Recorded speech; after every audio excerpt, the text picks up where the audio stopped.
Chapter 35:17. There were more than 100 fortresses and fortresses in the fleet. However, not all of them were from the Heavenly Legacy clan. There were only a dozen small fortresses of the Heavenly Legacy clan. The rest of the fortresses and fortresses were all summoned by the slave fleets of the nearby space zones. The target of the fleet was the source of all evil starfield. As for the purpose, it was to enter this starfield and assist the young patriarch of the Heaven's Legacy race, Di Xiaofeng, and the others. The Tian's Legacy race fleet led by Emperor Xiaofeng had been in the route of all evil starfield for almost 10 days, but there was still no news. The Tian's Legacy race headquarters were worried about this matter, so they issued orders to the patrolling Tian's Legacy race fleet in the nearby starfield. He ordered them to gather a fleet of slaves from the nearby starfields and enter the all-evil starfield to investigate the situation. If necessary, they were to immediately come to the rescue and accept the command of the young Master D. At that moment, the fleet had just arrived. They hadn't even entered the periphery of the root of all evil when two terrifying beasts that were almost 10,000 meters long rushed out of the space zone. No, they were just the consciousness of two ferocious beasts. Even so, the terrifying pressure emitted by the other party was still not something that this fleet could withstand. The entire fleet of more than 100 fortresses and fortresses were immediately bound and imprisoned in the void, unable to move. Ask for help. Ask for help from the Heavenly Legacy City immediately. Oh my God, they're far stronger than Star-Lords. What's going on in there? Activate the emergency communication system. We have to send the information back. Whatever the cost, hurry. In the dozen small fortresses of the Heavenly Legacy clan that were leading the fleet, a dozen members of the Heavenly Legacy clan shrieked and took all kinds of countermeasures. In the face of two such powerful existences, they did not even think that they would have a chance to escape this calamity. Their only wish was to transmit this scene and everything that was about to happen to the headquarters of the Tianji clan, the Tianji city, through the emergency communication system of the stronghold. Unfortunately, that was obviously impossible, because they weren't facing a supreme being beyond the Star-Lord state, but two horrifying consciousnesses of the primordial lords. Boom! Boom! Chi-la-la! A huge explosion resounded in an instant, and the entire void in front of them was illuminated. More than 100 fortresses and fortresses of various sizes exploded at the same time, turning into huge fireballs. Electric sparks covered the sky and earth. In just an instant, the entire fleet was destroyed. Not a single person was left alive, and not a single message was sent out. Immediately afterward, two earth-shattering roars and a vicious howl rang out. Roar! Screech! As soon as the two consciousnesses of the Scarlet Unicorn and the 9 Phantom Demon Crocodile rushed out of the outskirts of the root of all evil starfield, they immediately swept through the vast star field hundreds of thousands of miles away. Other than the fleet in front of them, there was not a single living thing. This made them dejected and enraged. In the end, they finally took action, completely annihilating this Celestial Legacy race fleet to vent the unquenchable fury in their chests. For the powerful fleet of the Celestial Legacy race, their mission was over before it even began. While roaring, the consciousnesses of the Scarlet Unicorn and the 9 Phantom Demon Crocodile hovered above the fleet, which had already turned into an ocean of flames. Then, they unwillingly turned around and returned to the root of all evil starfield, crossing the outskirts and arriving at the buffer zone of the central domain again. In this instant, Yi Xian's heart, which was already in his throat, tensed up once again. He didn't know what was happening in the void around the source of all evil. The buffer zone was too vast. Even if a huge fleet exploded in an instant, the commotion wouldn't be transmitted over. Only the most horrifying beings of the primordial era, such as the Scarlet Unicorn and the 9 Phantom Demon Crocodile, could cross the entire outskirts and arrive at the buffer zone of the central domain in the blink of an eye. After destroying an entire fleet of the Celestial Legacy race in fury, the surging fury in the hearts of the Scarlet Unicorn and the 9 Phantom Demon Crocodile seemed to have been somewhat appeased. At this moment, the consciousnesses of the two supreme beings of the primordial era didn't seem to have crossed the central domain as they did before. They weren't as irritable as they were in the buffer zone. After all, the facts couldn't be changed. Such powerful beings of the primordial era wouldn't be blinded by fury so easily. They didn't attack again. Not only were the countless black beetles in the vast space zone spared, but even the Cosmos State, Star-Lords, and space beasts beyond the Star-Lord level at the edge of the root of all evil's core were spared, too. There was a reason for their existence. Both the Scarlet Unicorn and the 9 Phantom Demon Crocodile were well aware of that. If it weren't for the existence of these star beasts, the reputation of the source of all evil would be greatly reduced. At that time, the number of masters from the various great forces entering this starfield would obviously increase. This was not a good thing for the great furnace in the core hinterland that they had relied on for countless years. It was safe to say that the space beasts in the buffer zone and the edge of the central domain were actually allowed to exist. They were like watchdogs. Since they had already vented their fury outside of the root of all evil, there was no need to vent their anger on their watchdogs. Because of this, the Blood Chelan and the 9 Gloom Demon Crocodile instantly crossed the outer region and the buffer zone of the central region after returning to the source of all evil star region. After entering the core region, they directly returned to the cauldron in the deepest part of the region. In the end, it let out a few angry roars and roars unwillingly, and then it fell silent, and there was no more movement. After all, the Scarlet Unicorn and the 9 Phantom Demon Crocodile were just 2 consciousnesses. They couldn't stay there for a long time. Besides, their real bodies were in a terrible condition. Since they had failed to find out who was behind all this, there was no point in staying there any longer. The deepest area of the core hinterland soon fell completely silent. Not only was the sound of the chains no longer audible, even the rumbling of the giant cauldron shaking gradually disappeared. The entire area was quiet. The source of the turmoil had changed. Therefore, it was over for the time being. As far as Yi Xian was concerned, he definitely escaped a great calamity this time. Chapter 35:18. Yi Xian was finally able to deactivate the perfect mental shock technique, but the tattoo of the lantern on his left chest was still intact. He was relieved, as the crisis was truly over. The densely packed black beetles were still trembling in the void. For them, the arrival of 2 supreme ancients' consciousnesses was absolutely unprecedented. They might not be able to recover from the fear in their hearts in a short period of time. The same was true for the Cosmos State, Starlords, and even the space beasts beyond the Starlord State at the edge of the core of the origin of all evil. Yi Xian was hesitating. He was considering whether he should leave immediately or enter the core of the origin of all evil again. As a matter of fact, he wouldn't be able to reap any benefits if he entered the core of the origin of all evil again. Although there were still a large number of corpses of ancient creatures that were extremely tempting to him in the depths of the core region, the headless corpse had once again fallen into silence.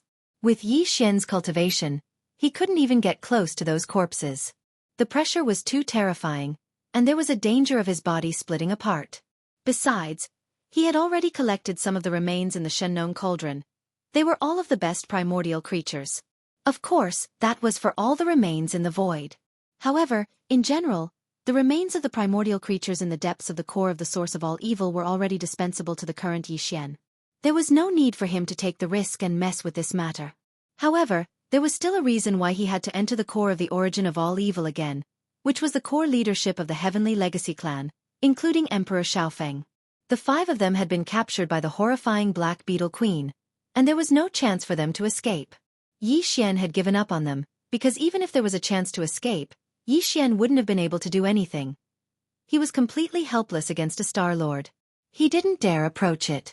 However, the Star Lord Black Beetle Queen had clearly perished.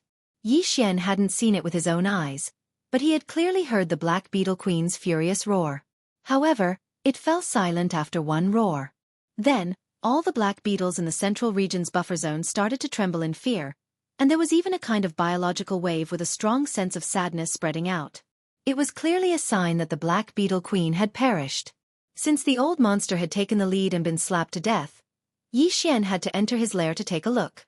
If the 5 fellows from Young Emperor Peak hadn't been tormented to death, Yi Xian could only send them off to the west and give them another stab.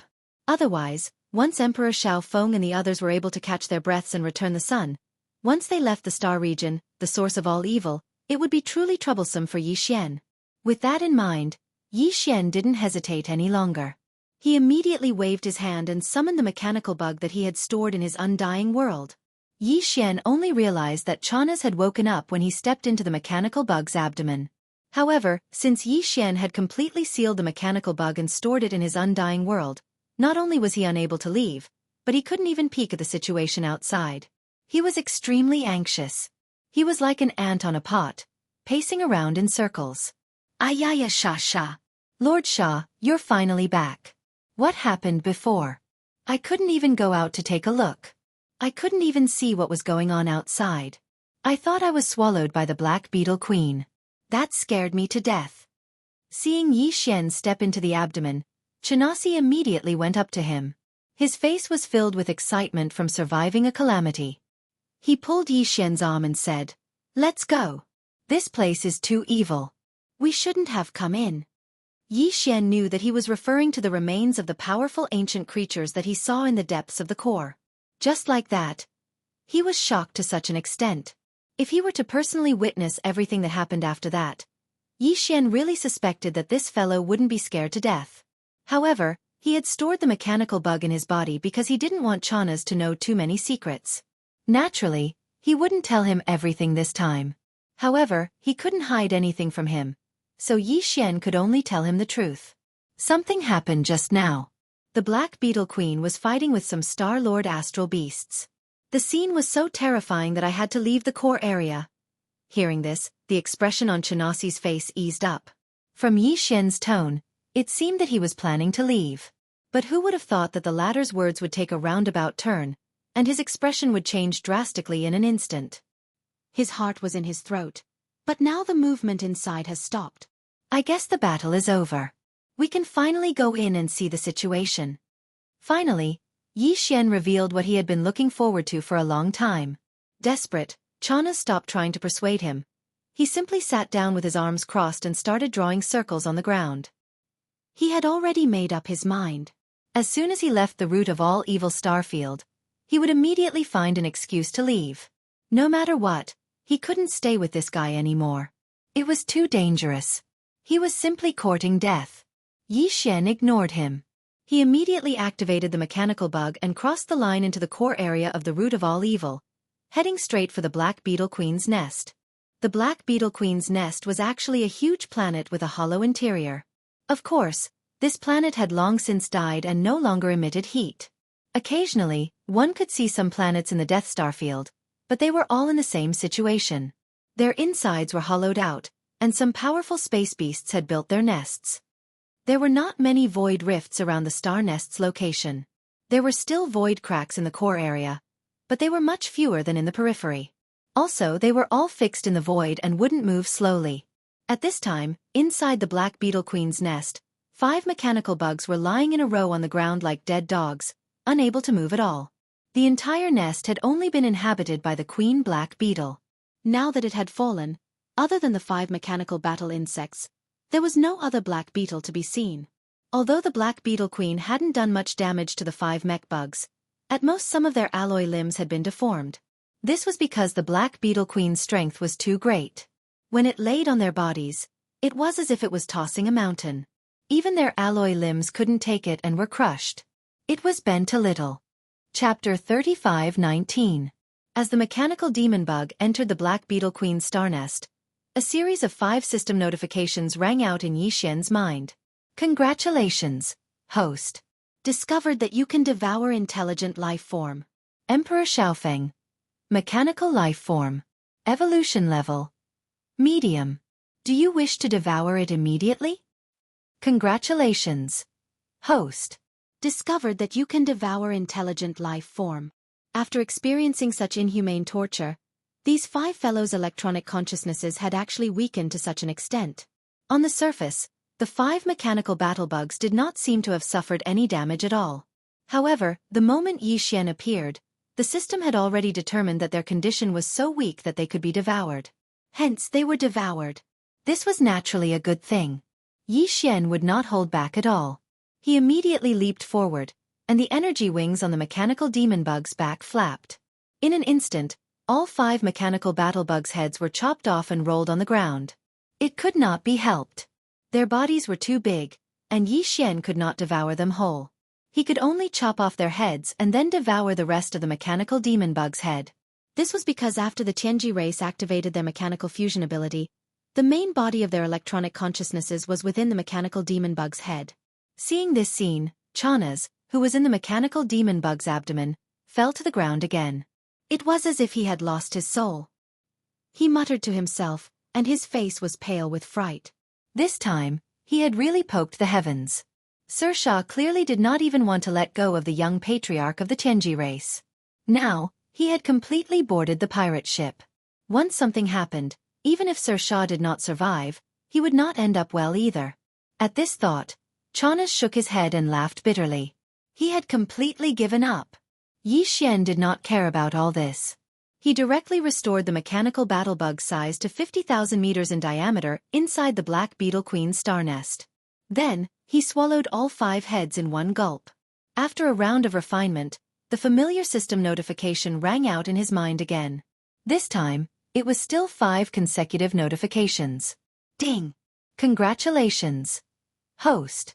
Successfully devoured intelligent life form. Obtained 1 mechanical intelligence core. Ding! Congratulations! Host. Successfully devoured intelligent life form. Obtained mechanical intelligence core. As the 5 system notifications rang out, 5 more crystals appeared in Yi Xian's body. In addition to the 3 crystals he had obtained previously and the one from Sha Baofeng, Yi Xian now possessed a total of 9 mechanical intelligence cores. Each mechanical intelligence core represented the life of a Tianji clan member, just like the soul of a human cultivator. In other words, Yi Xian now had 9 identities of the Heaven's Legacy race that he could use. This was because each mechanical intelligence core was unique and had different source codes, so the frequency of the electronic consciousness was different. To Yi Xian, this was definitely a great convenience because in the headquarters of the Tianji clan, the Tianji city, every Tianji clan member had a different level of authority. Even the young clan leader, De, couldn't have full authority. Clan leader De had his own considerations in this regard. Apart from himself, no one else could have full authority in Tianji city. That would be too dangerous. Yi Xian now had 9 Tianji clan core high-level electronic consciousnesses in his hands. When he entered Tianji city, he would be able to touch and control a portion of the different levels of authority in each area. It would be very convenient for him to do things. After doing all this, Yi Xian immediately stored the remains of the 5 mechanical battlebugs into his body and handed them to the devouring system to strengthen the power of the Super Death Light Bomb. Including the remains of the Devil battleship that he had obtained from devouring Sha Baofeng, the materials for the Super Death Light Bomb now amounted to 9 fortresses of various sizes. 2 of them were even large fortresses with a diameter of 100,000 meters. If the kinetic energy compartments, antimatter light energy generators, space oscillators, and other components were used, the bomb would be destroyed.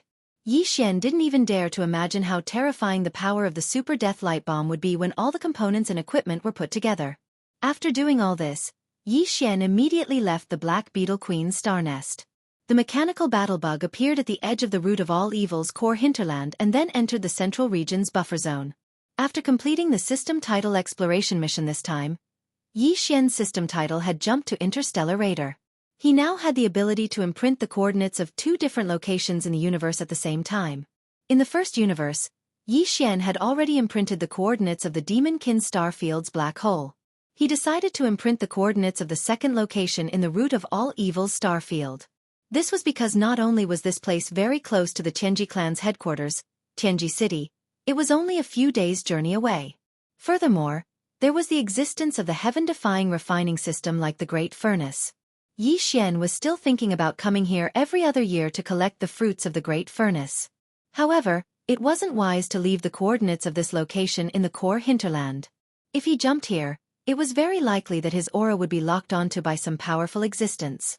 Thus, he decided to imprint the coordinates of the second location in the first universe in the central region of the root of all evil star field. This way it would be safer. Not long after, he found a rather remote area in the central region's buffer zone. Not only were there very few void rifts in the surroundings, there weren't even many black beetles to be seen. When Yi Xian gave the system the order to begin imprinting the coordinates of the second universe, the system's notification sound quickly rang out in his mind, guiding Yi Xian through the steps of imprinting the coordinates step by step. A strand of primordial spirit that had been processed through various methods was quickly refined into a special imprint by Yi Xian. Then, this primordial spirit imprint was shot out of his body in an extremely mysterious and complicated manner, connecting and merging with the void rift in front of him until it completely fused with it in the end.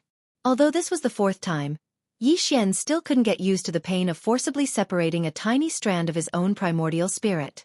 This was simply indescribable with words. After this strand of primordial spirit was separated, Yi Xian didn't immediately adjust his breathing to recover and repair his mind.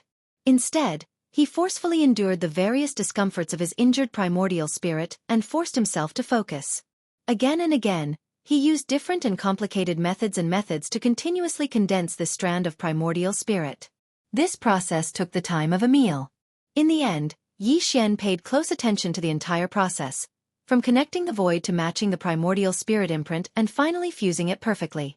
In the end, he didn't dare to relax in the slightest from beginning to end, so much so that his entire person seemed to be on tenterhooks. Chapter 35-20. After rushing out of the outskirts of the source of all evil starfield, Yi Xian was immediately shocked by the scene in the distant void. The vast void was still burning with flames. The hundreds of fortresses were not small in scale. They were a huge fleet. After they were completely blown up, it would take a certain amount of time for the energy to burn. Damn! No wonder the two consciousnesses of the supreme ancients didn't start a massacre after returning. It turns out that there is already such a huge fleet outside acting as scapegoats. Seeing this spectacular scene in front of him, Yi Xian was stunned for a while before coming back to his senses and muttering to himself. Then, a warning sign appeared in his heart. Without hesitation, he immediately had the Wild Starfield Life Fortress deactivate the mechanical demon bug state and return to the demon battleship's appearance. Then, he activated the concealment array. Fa quickly left this troublesome place. According to his guess, this fleet should have been sent by the Heaven's Legacy race to reinforce Emperor Xiaofeng and the others. Now they had lost contact with Emperor Xiaofeng and the others, and the reinforcements had been completely annihilated. The vast void was illuminated by flames, so this matter must have alarmed the Heaven's Legacy race. Base camp. Perhaps the reinforcements sent by the Tianji race were already on the way and would arrive soon. The matter of the demon battleship and young emperor's encounter had not yet been leaked. If people saw the demon battleship appear in this starfield, it might arouse the suspicion of some people. The best way to deal with this matter was to quickly retreat and pretend that they had never been to this starfield. In this way, not only would Sha Baofeng's identity not be suspected, but the identities of young emperor and the others would also not be too troublesome in the future. After the reinforcements of the Tianji race entered the starfield and searched for no results, the 8 of them would be listed as missing, not dead. At that time, if necessary, Yi Xian could completely transform into young emperor's appearance and find a reasonable excuse to return to life. After leaving the root of all evil starfield, the Devil battleship continued to head for the headquarters of the Heaven's Legacy race, the Heaven's Legacy City. However, it did not choose the main route to the Heaven's Legacy City because that would lead to encountering the reinforcements of the Heaven's Legacy race, which would bring unnecessary trouble. Yi Xian deliberately deviated from the main Starry Sky route and let the demon battleship travel in a more remote part of the Starry Sky. Regarding this, the Demon Royal Guard Commander Chanas did not have any objections. He did not even say anything. The old man was still in shock. The reason he left the Demon Royal Star with Yi Xian was to come to Tianji City to get promoted and make a fortune. But now, it seemed that this trip to Tianji City had turned into a horror trip. Even young emperor's young emperor in front of him was killed by him.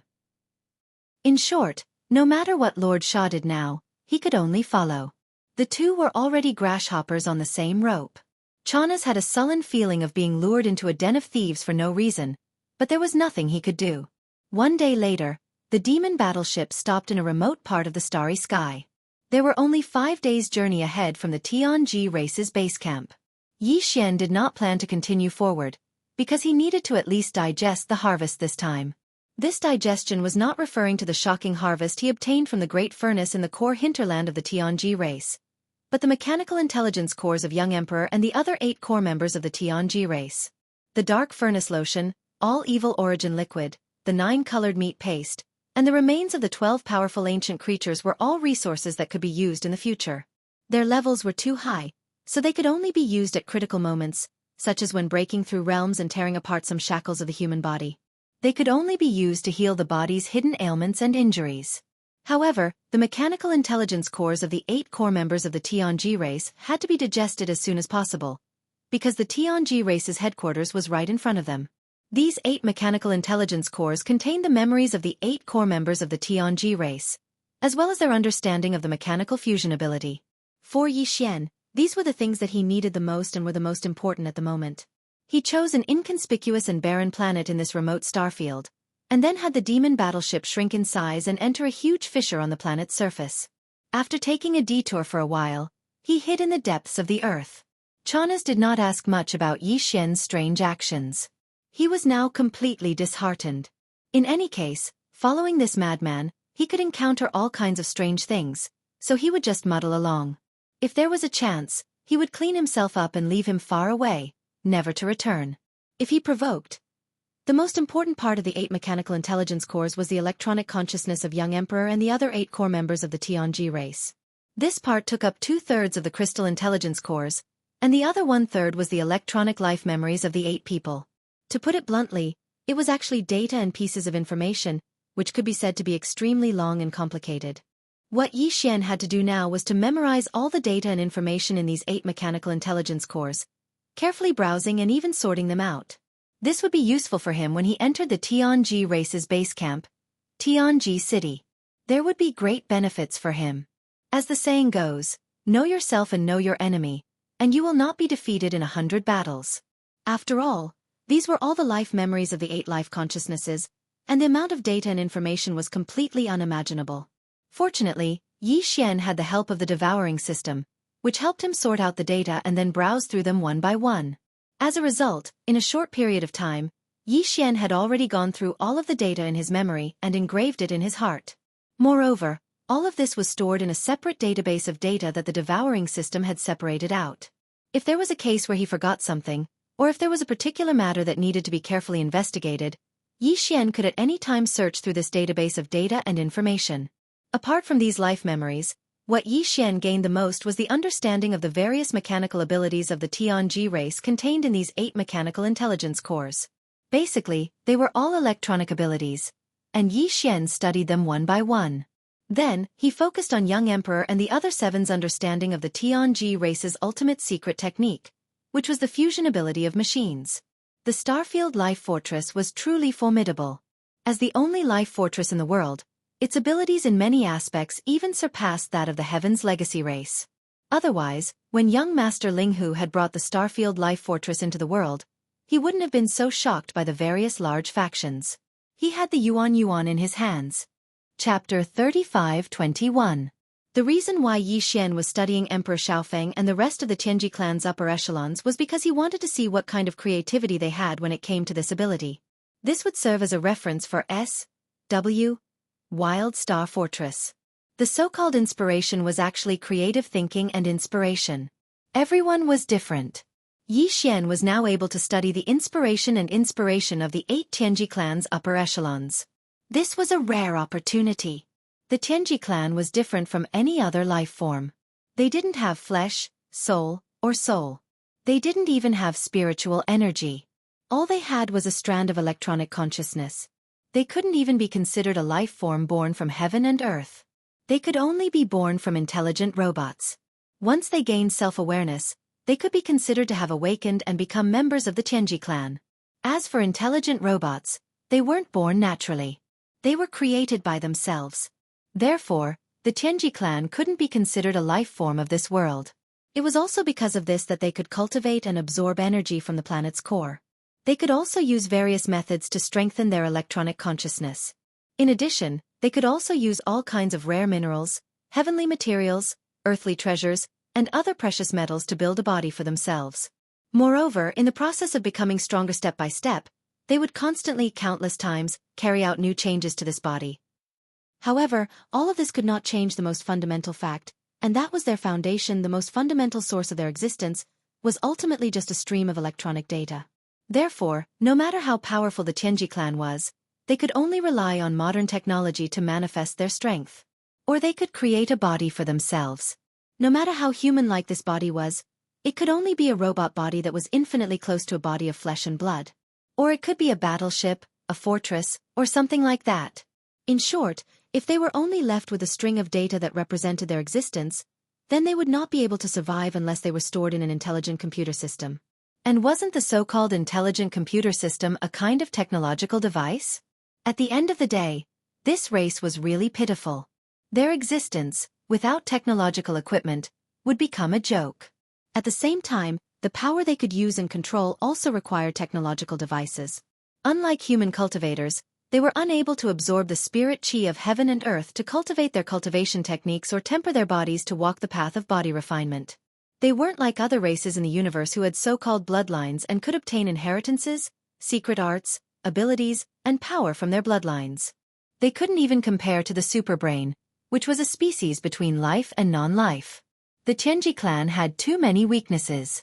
Therefore, their advantage was infinitely magnified in the only field they excelled in, which was the field of mechanical construction and control. This was because they couldn't study other fields. All their thoughts were focused on this field. It could be said that in this domain, there were countless races in the entire universe, but there was no race that could compare to them. They could be said to have a unique advantage. Therefore, even though Di Xiaofeng and the other core members of the Tianji clan were like Sha Baofeng and were direct subordinates of clan leader Di, they were only given a part of the true essence of the mechanical fusion ability. However, to Yi Xian, they had different levels of understanding and were only a part of it. However, the mechanical fusion ability was still an eye-opener for him. It could be said to be a real brainstorm. After carefully studying the insights and memories of young Emperor Di and the others on the level of mechanical fusion, Yi Xian was enlightened and his entire body was enlightened. He sent all the information to the central database of S.W. Starfield Life Fortress, and gave the order to deduce it immediately. Everything unfolded silently. 2 hours later, Yi Xian finally received a response. A familiar system notification sounded in his mind, telling him that the Life Fortress had undergone a qualitative transformation and its ability had greatly increased. It asked Yi Xian if he wanted to demonstrate it immediately. A qualitative transformation. A substantial increase in ability. Just these two keywords were enough to make Yi Xian extremely excited. He couldn't wait and immediately gave a definite answer, wanting to see it immediately. Immediately, the Life Fortress, which had transformed into the demon battleship, shook slightly. Yi Xian and Chanas both felt the ground under their feet begin to move. The originally vast top-floor command cabin and dome also changed, gradually shrinking. At the same time, they could no longer pass through the one-way transparent cabin. They could directly see the scene outside the ship with their naked eyes. They could only use the holographic 3D screen in the shrunken cabin to achieve this. In the holographic 3D screen, the entire shape of the demon battleship could be seen clearly.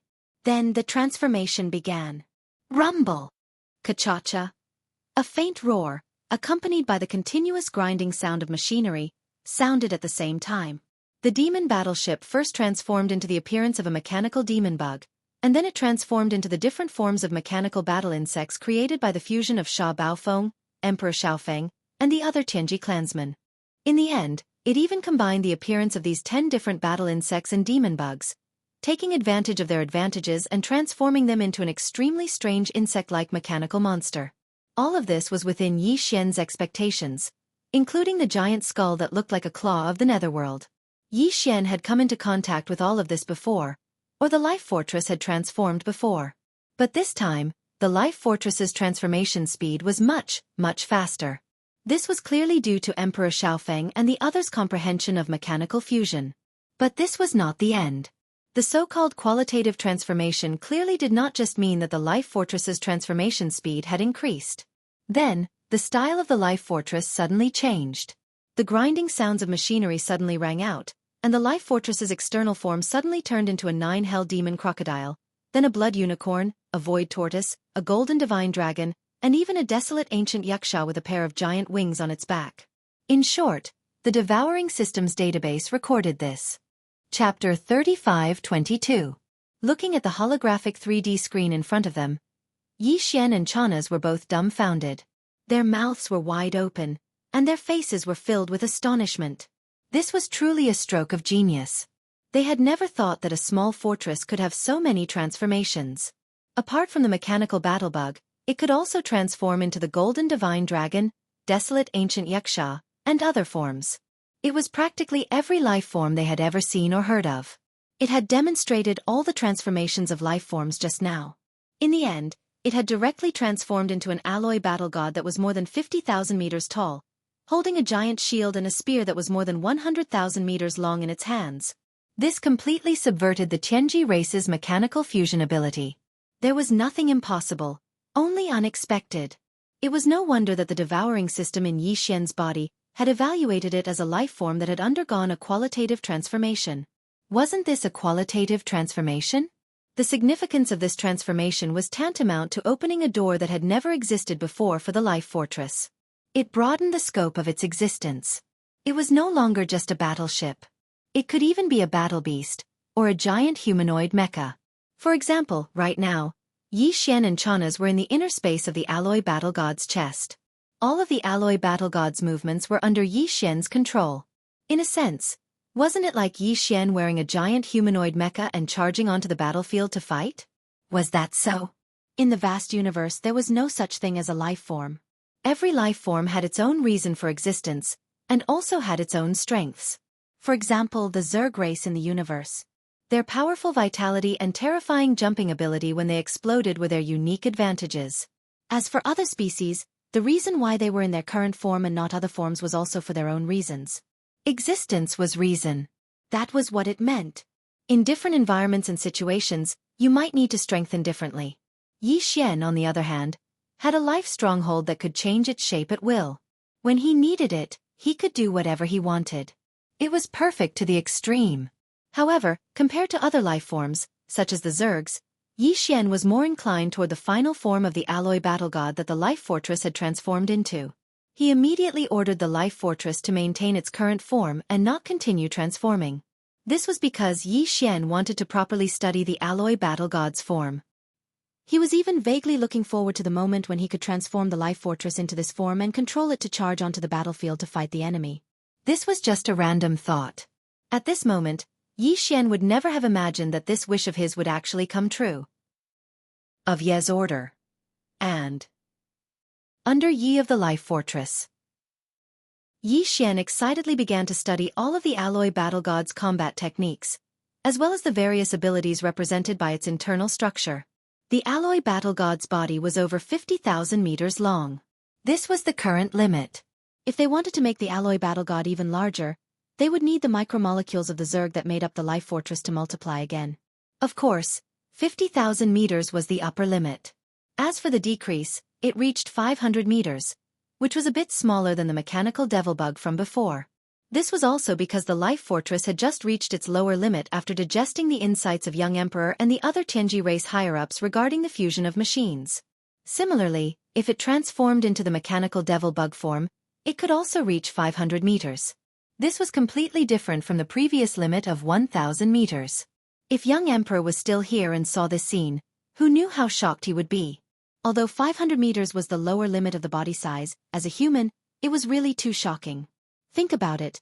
Among the standard warships of the various large and small countries in the territory of the Immortal Dynasty and the Human Technological Camp, the smallest planetary warship was only 1,000 meters long. If it was compared to the alloy battle god vertically, it would only be twice the size of the alloy battle god. As for the upper limit of 50,000 meters, that was even more shocking. Everyone was used to the sight of a 50,000-meter-wide interstellar fortress, hovering in the void of the universe. However, if there was a humanoid alloy war god standing next to this interstellar fortress that was as tall as it, or even slightly taller, everyone's eyes would definitely fall to the ground in shock. 50,000 meters, that was 50 kilometers. This kind of height made people speechless. With one large stride or leap, it was at least several hundred kilometers. It was absolutely terrifying. And this was just the basic performance. In addition, in terms of defense and attack, the alloy battle god also stunned Yi Xian. First of all, the energy shield of the Universal Fortress's defense system would normally appear as a pair of light beams behind the alloy battle god. Of course, this pair of light beams also had a shocking cutting ability. When combined, it could protect the body, and when split, it could cut through the sturdy hull of the Universal Fortress. In addition, this kind of defense system's energy shield could also appear in any area of the alloy battle god at any time. For example, if the head was attacked, in an instant, a partial defensive light shield would appear on the alloy battle god's head. The same energy shield could also appear on the chest, back, front, and even the forelimbs and other parts of the body. As for attack power, in addition to blocking attacks, the giant alloy battle god's left hand could also be used as a heavy shield to smash down fiercely. The alloy spear in the right hand was even more indestructible. It could be used as a close-range weapon, and it could also be thrown like a spear. At that time, with the alloy battle god's powerful force pushing it forward, in addition to the inertial acceleration of the spear after it was shot out, it would definitely be a killing move. It could directly pierce through a universal fortress with a diameter of more than 100,000 meters. This was just the alloy battle god's spear and shield.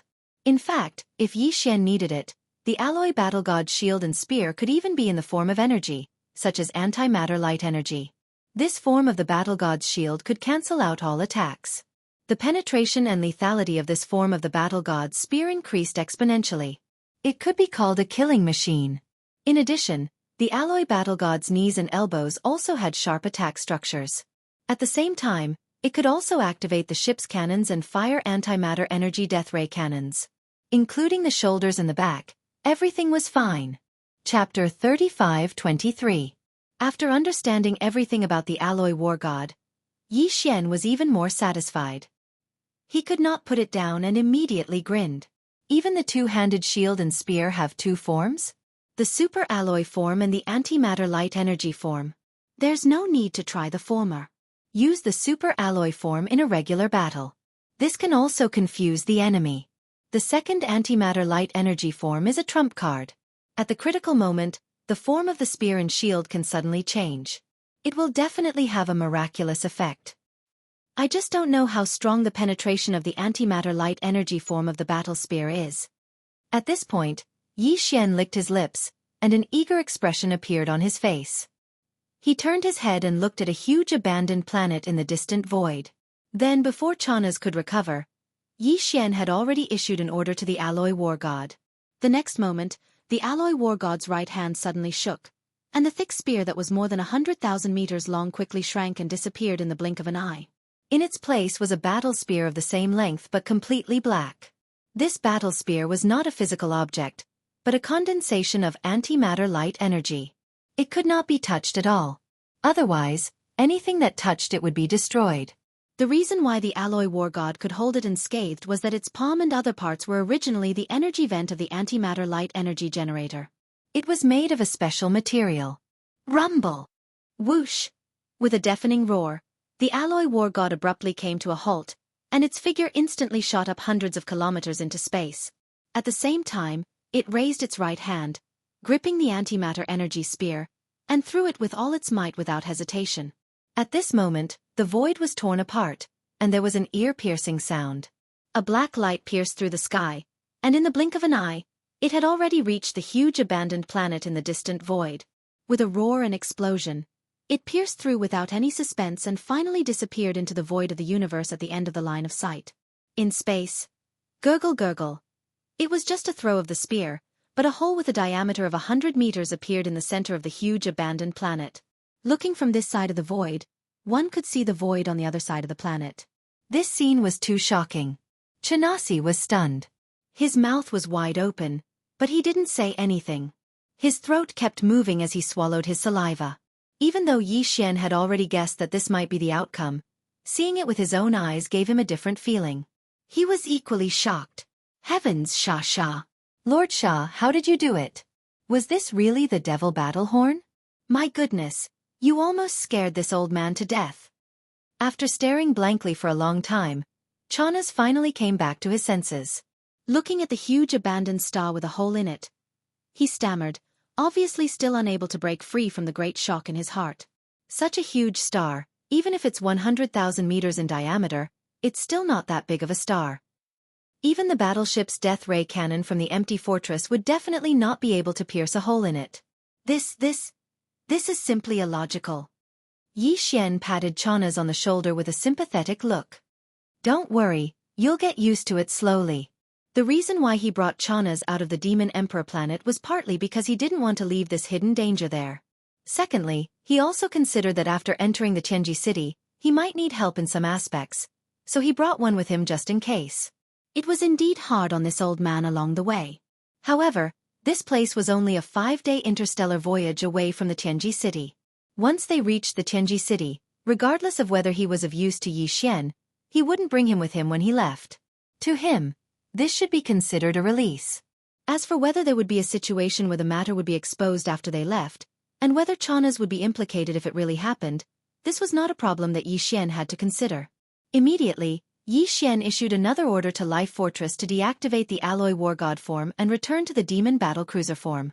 Then, he stepped on the interstellar main route to the Tianji city and sped towards the Tianji race's headquarters at full speed. Tianji city, as the headquarters of the Tianji race, the overlord of the first universe, naturally couldn't be an isolated city. In fact, it was a collective name for a cluster of buildings in the starry sky. Tianji City was located in the central region of the first universe. The starry sky that its territory covered was extremely vast. In a broad sense, Tianji City was divided into the outer region, the inner region, and the core region. The outer region was made up of a large number of planets. These planets looked no different from the planets that the human race lived on. There were many cities on the surface of the planets, but they were all majestic steel cities. Living on these planets were either a large number of intelligent robots or some of the first universe's slave races. The Tianji race had a unique ability in the area of mechanical research and development. These planets that housed a large number of intelligent robots and slave races of the Tianji race were actually star-grade industrial manufacturing bodies. A large number of intelligent robots, battleships, and other mechanical equipment were built on these planets. There were tens of thousands of such industrial planets. These tens of thousands of industrial planets surrounded the inner region of Tianji City, forming the outer region of the industrial ring. As for the inner region, it was formed by more than 10,000 star fortresses that were built into fixed space fortresses scattered throughout the void. If the outer region was the industrial ring, then the inner region was the defensive ring. Right in the center of the inner defensive ring was a gigantic mechanical city the size of a continent. This was Tianji City. Normally, Tianji City looked like a flat continent made of the strongest cosmic alloy. It was vast, but it could be transformed. If necessary, this flat void alloy continent could be transformed into a supercosmic fortress with a diameter of 1 million meters. A sphere with a diameter of 1 million meters was equivalent to 1,000 kilometers, and the space inside was even more so because of the space folding technology. It was tens of thousands of kilometers wide. Even the human race didn't have many cities like this, and all of them were located inside the stars and couldn't be moved. In a sense, the headquarters of the Tianji race could appear anywhere, including the second and third universes. Compared to the largest majestic cities of the human race, Tianji City's greatest advantage was its ability to transform. It could be a floating alloy continent in the void, or it could be a terrifying cosmic fortress with a diameter of 1,000 kilometers. It could perform interstellar travel, perform wormhole jumps, defend, and attack. It was because of this that Tianji City had an unparalleled reputation in the three universes. Chapter 35-24. 5 days later, the demon battlecruiser arrived at Tianji City. Although Yi Xian had already seen the magnificence of Tianji City through the memories of Baofeng Sha, young emperor, and the others at this moment, he was still deeply shocked when he saw the massive buildings formed by countless planets that were made into the strongest alloy star fortresses. The demon royal god commander was even more stunned. He had never been to Tianji City before and had only heard about it. Therefore, he was equally shocked by everything in front of him. The human race's population was much larger, but they were spread across countless star sectors and administrative planets in the third universe. Basically, it was impossible for a large number of administrative planets to cluster together in a small star sector. This was because whether it was the human race, the other races of the Federation in the second universe, or even the demon race and other slave races in the first universe, almost all of them were life forms. Life forms had requirements for the climate and environment of the planet they lived on. For example, an atmosphere was one of the most basic requirements. Without an atmosphere, it was impossible to block out all kinds of harmful cosmic rays. In the vast universe, although there were countless stars, which was how the term scattered like the stars in the sky came about, most of them were mineral stars and abandoned planets. Although there were many planets with atmospheres that were suitable for life forms to inhabit, they were basically scattered. This directly caused the human race and all the other races of the Federation in the second universe to be scattered. Of course, the current starry sky network was extremely developed. Even if they were separated by a star sector, there was no problem in terms of communication. However, Tianji City was different. In this small star sector, all the planets were used. There were more than 10,000 planets in the periphery and more than 10,000 planets in the inner circle. Among these 30,000 planets, the ones that had atmospheres and were suitable for life forms to live on were left for the slave races. The other planets that didn't have atmospheres and weren't suitable for life forms to live on all had cities. They were built into star-level industrial bases or defensive fortresses, and all the people moving around on them were intelligent robots. As far as Yi Xian could see, all of the stars in his line of sight were actually steel and majestic cities. Not a single one of them was bare and unused, and this was only the periphery of Heaven's secret city. Such a strange phenomenon could only be seen in the Tianji City star sector in all the three dimensions of the universe. As soon as the demon battlecruiser arrived at the edge of the star sector of Tianji City, a fleet of 10 small fortresses with a diameter of 50,000 meters immediately came to greet them. There were all kinds of fortresses and fortresses everywhere. After all, this was the headquarters of the Tianji race. The race's warship manufacturing center was also here. Warships and fortresses were sailing everywhere in the starry sky. Every planet's star docks were filled with fortresses and fortresses. Yi glanced around and saw at least tens of thousands of fortresses with a diameter of 100,000 meters. This number was simply terrifying. Once they were all sent to the star battlefield, a star sector would be destroyed in a second. Yi Xian immediately used Sha Baofeng's electronic consciousness to connect with the command ship of this patrol fleet. Sha Baofeng was a core member of the Tianji race and a direct descendant of Patriarch De. Although his status wasn't as high as Emperor Xiaofeng and the others, he was definitely an important figure in Tianji City. There were many such patrol fleets in the entire star sector. Although each patrol fleet had 10 small fortresses, in fact, only the command ship had a real Tianji race member. The other 9 fortresses were filled with intelligent robots. There weren't many real Tianji race members. Up until now, it was said that there were only a few million of them. Some of them had to be sent out, while the rest in the headquarters had to be spread out to almost 30,000 star fortresses and industrial bases. Therefore, it was rare to see real Tianji race members gathered together. Basically, the Tianji race members who had missions would work with a bunch of intelligent robots without self-awareness. Of course, this was also a kind of tempering for them, because the Heaven's Legacy race was born from these sentient robots. The reason why the Heaven's Legacy race was able to create so many sentient robots and create so many sentient robots in so many different domains and regions was because they were led by a true real Tianji race member was leading them. In addition to carrying out their own work and completing missions, there was another purpose. They hoped that this kind of guidance would lead to the birth of more intelligent robots. As a core member of the Tianji race, Sha Baofeng didn't dare to run rampant in the core region of the 3 major regions. At the very least, he could do it in this peripheral industrial area. However, on one hand, Yi Xian had returned. He wasn't in Sha Baofeng's exclusive fortress, but on the Devil battleship. On the other hand, he saw that the atmosphere in this peripheral area was different from the scene he saw in the memories of Sha Baofeng, Emperor Xiaofeng, and the others. There seemed to be a lot of fortresses, large and small, gathered at the edge of the peripheral area, as if you were planning to go to war. This was different from normal situations, and it was somewhat abnormal. Therefore, he took the initiative to contact the patrol fleet's command ship. While revealing his identity, he also asked for a few words of information. After confirming Yi Xian's identity, the other 9 small fortresses of the patrol fleet immediately retreated. Only the command ship with a Tianji race member in charge stayed behind to explain the reason for this gathering phenomenon to Yi Xian. The information he obtained shocked Yi Xian. They were actually preparing for war. This was thousands of fortresses and fortresses of various sizes.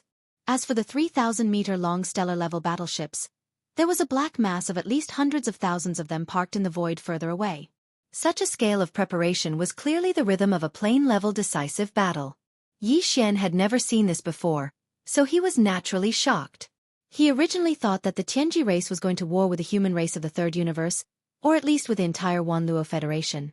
However, the reality surprised Yi Xian. The Tianji race's preparation for war this time had nothing to do with the human race of the Third Universe.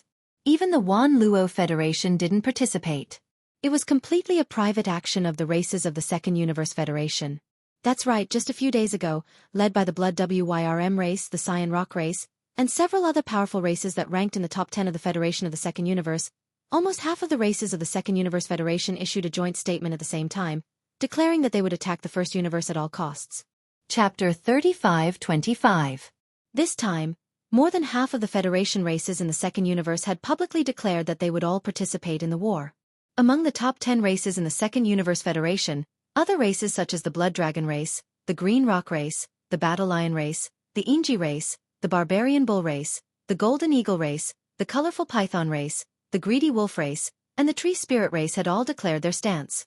Originally, the human race of the Third Universe and the headquarters of the Myriad Luo Federation thought that the 9 supreme beings of the top 10 races of the Second Universe were just joking.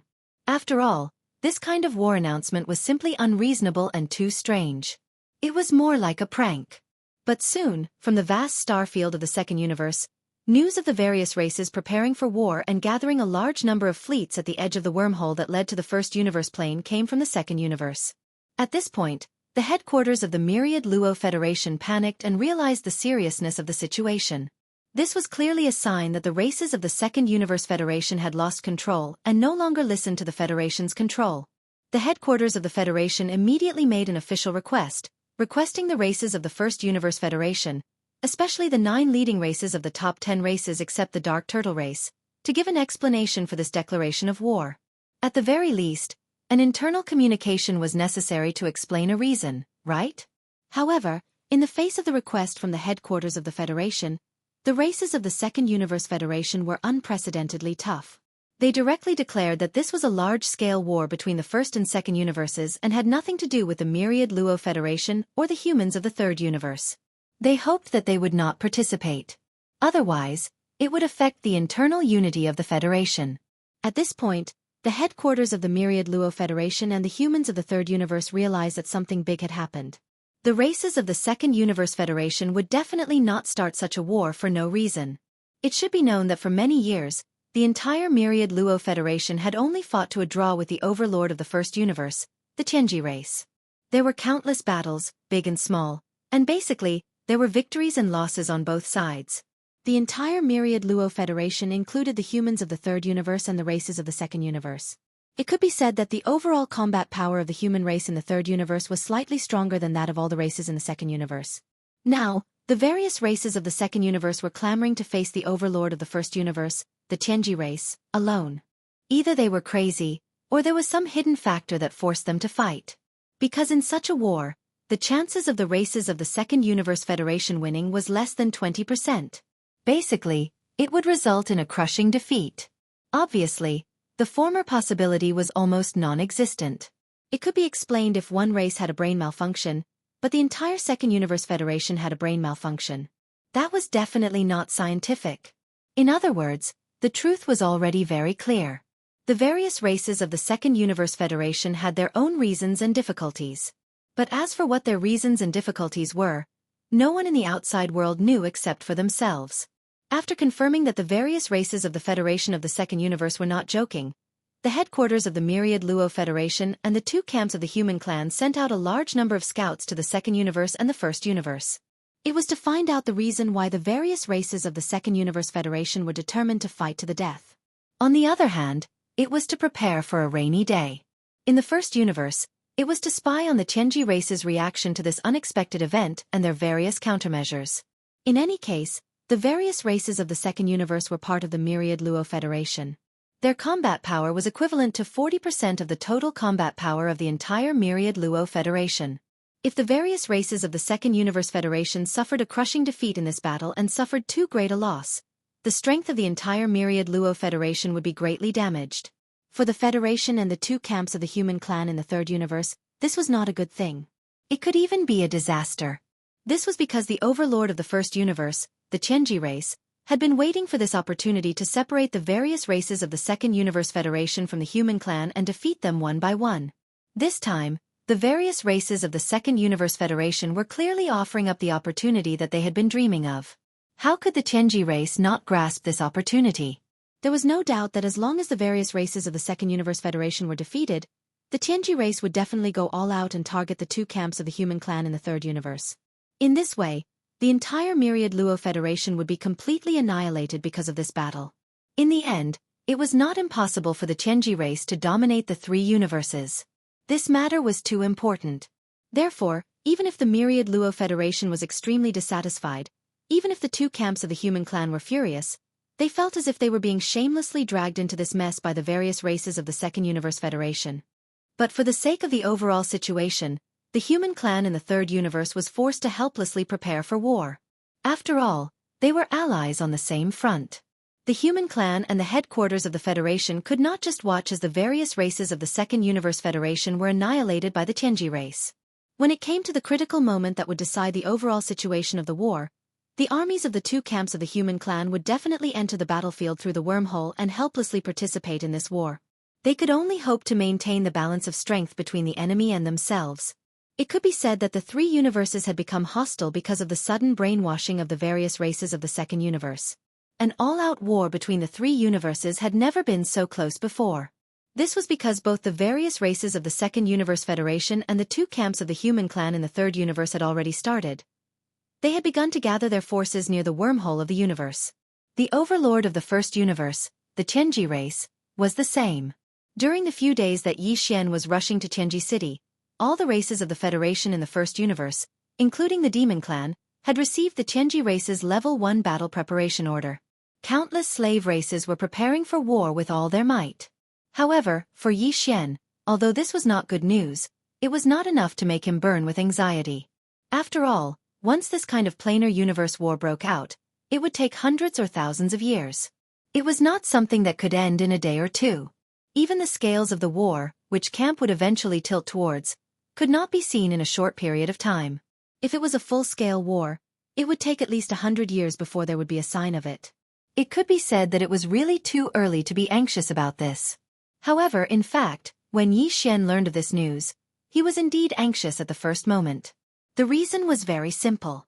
Patriarch De of the Tianji race had already said that the tens of millions of void soldiers captured from the black hole of life in the demon domain not long ago would be sent by the Tianji race in the first fleet camp on the battlefield. Moreover, the only mission of these void soldiers was very simple. Chapter 35-26. In the face of the challenge from the Federation of the Second Universe, the Heavenly Legacy race, as the overlord of the First Universe, was the only opponent of the Myriad Net Federation for many years. Being able to deal with both the human race of the Third Universe and the superpowers of the Second Universe Federation of the human race of the Second Universe, they naturally couldn't keep a low profile. The Heavenly Legacy City didn't make any sort of declaration of war. It was meaningless. They simply began to prepare for war at the first moment, using their actions to prove everything. Without a doubt, in this kind of planar war, the Heavenly Legacy race would definitely be the core force of the First Universe, but they might not necessarily be the main force. This was because in the First Universe, there were still countless slave races, including the Demon race. The Heavenly Legacy race didn't have many clansmen. The true Heavenly Legacy race only numbered in the millions. It was impossible to place all of them on the front lines. The main force of this war, at least the vast majority of the war of attrition, still had to rely on the fleets of the many slave races of the First Universe. Of course, the AI robot squadron under the Heavenly Legacy race was also one of the main forces. The Heavenly Legacy race was mysterious. The forces dispatched from the Heavenly Legacy race's main camp to participate in the war, such as a massive fleet of tens of thousands of warships, might only have one true Heavenly Legacy race clansman. However, the terrifying combat strength of this fleet was real and couldn't be ignored. A single Heavenly Legacy race clansman with an electronic consciousness could control countless AI robots at the same time. Battleships, or even entire fleets, were all controlled by intelligent robots. That would be enough. Otherwise, how could the Heavenly Legacy race, which only had a few million true clansmen, dominate the entire First Universe? In the First Universe, there were more than a few hundred slave races in the First Universe. There was once a joke that circulated in the three universes. At the time, the Heaven's Legacy race had yet to dominate the First Universe. There was a time when a massive fleet of several thousand warships, fortresses was sent to attack a race that refused to submit. In the end, the Heavenly Legacy race's fleet won, and this race became a slave race of the Heavenly Legacy race. In the end, the patriarch of this race raised his head and sighed. He said that the Heavenly Legacy race had mobilized thousands of warships and tens of billions of clansmen to attack a small race. How could they not sweep it away? This was clearly self-reproaching and lamenting the unfairness of the world. As a result, the several thousand fortresses of the Heaven's Legacy race fleet opened all of their hatches. Countless sentient robots lined up and walked out, flooding the void. But there was only one true member of the Heaven's Legacy race. A single member of the Celestial Legacy race with an electronic consciousness was enough to lead an enormous fleet into battle. All orders would be transmitted to the entire fleet in the form of an electronic consciousness and received by all the sentient robots. Not only was the command instantaneous and comprehensive, but there was also no deviation in the execution of the command. This was because they were all intelligent robots and did not have their own consciousness. They only had the consciousness to carry out orders. This was much more efficient than humans and other races, who followed the example of their superiors and passed down orders one by one. This was why the Heaven's Legacy race's fleet was so frightening. Of course, this was only referring to regular battles, and it didn't include the battle between the Supreme Primordial Age and the Heaven's Fate Clan's fleet that had occurred in the source of all evil. That was purely a special case. The two sides involved in this battle were simply not on the same level of strength. In short, for the Heaven's Legacy race, it was completely normal for an enormous fleet to only have one or two true members of the Heaven's Legacy race presiding over it. For example, this was the case this time. The vanguard fleet of the Heaven's Legacy race was enormous. There were 1,000 fortresses of various sizes and 100 fortresses of various sizes. In addition, there were over 10,000 star-level warships that were 3,000 meters long and star-level warships that were 1,000 meters long. Such a massive vanguard fleet was completely controlled by sentient robots. Countless sentient robots were sent to the battlefield, but there were only two members of the upper echelon of the Heaven's Legacy race who were in charge of commanding the flagship.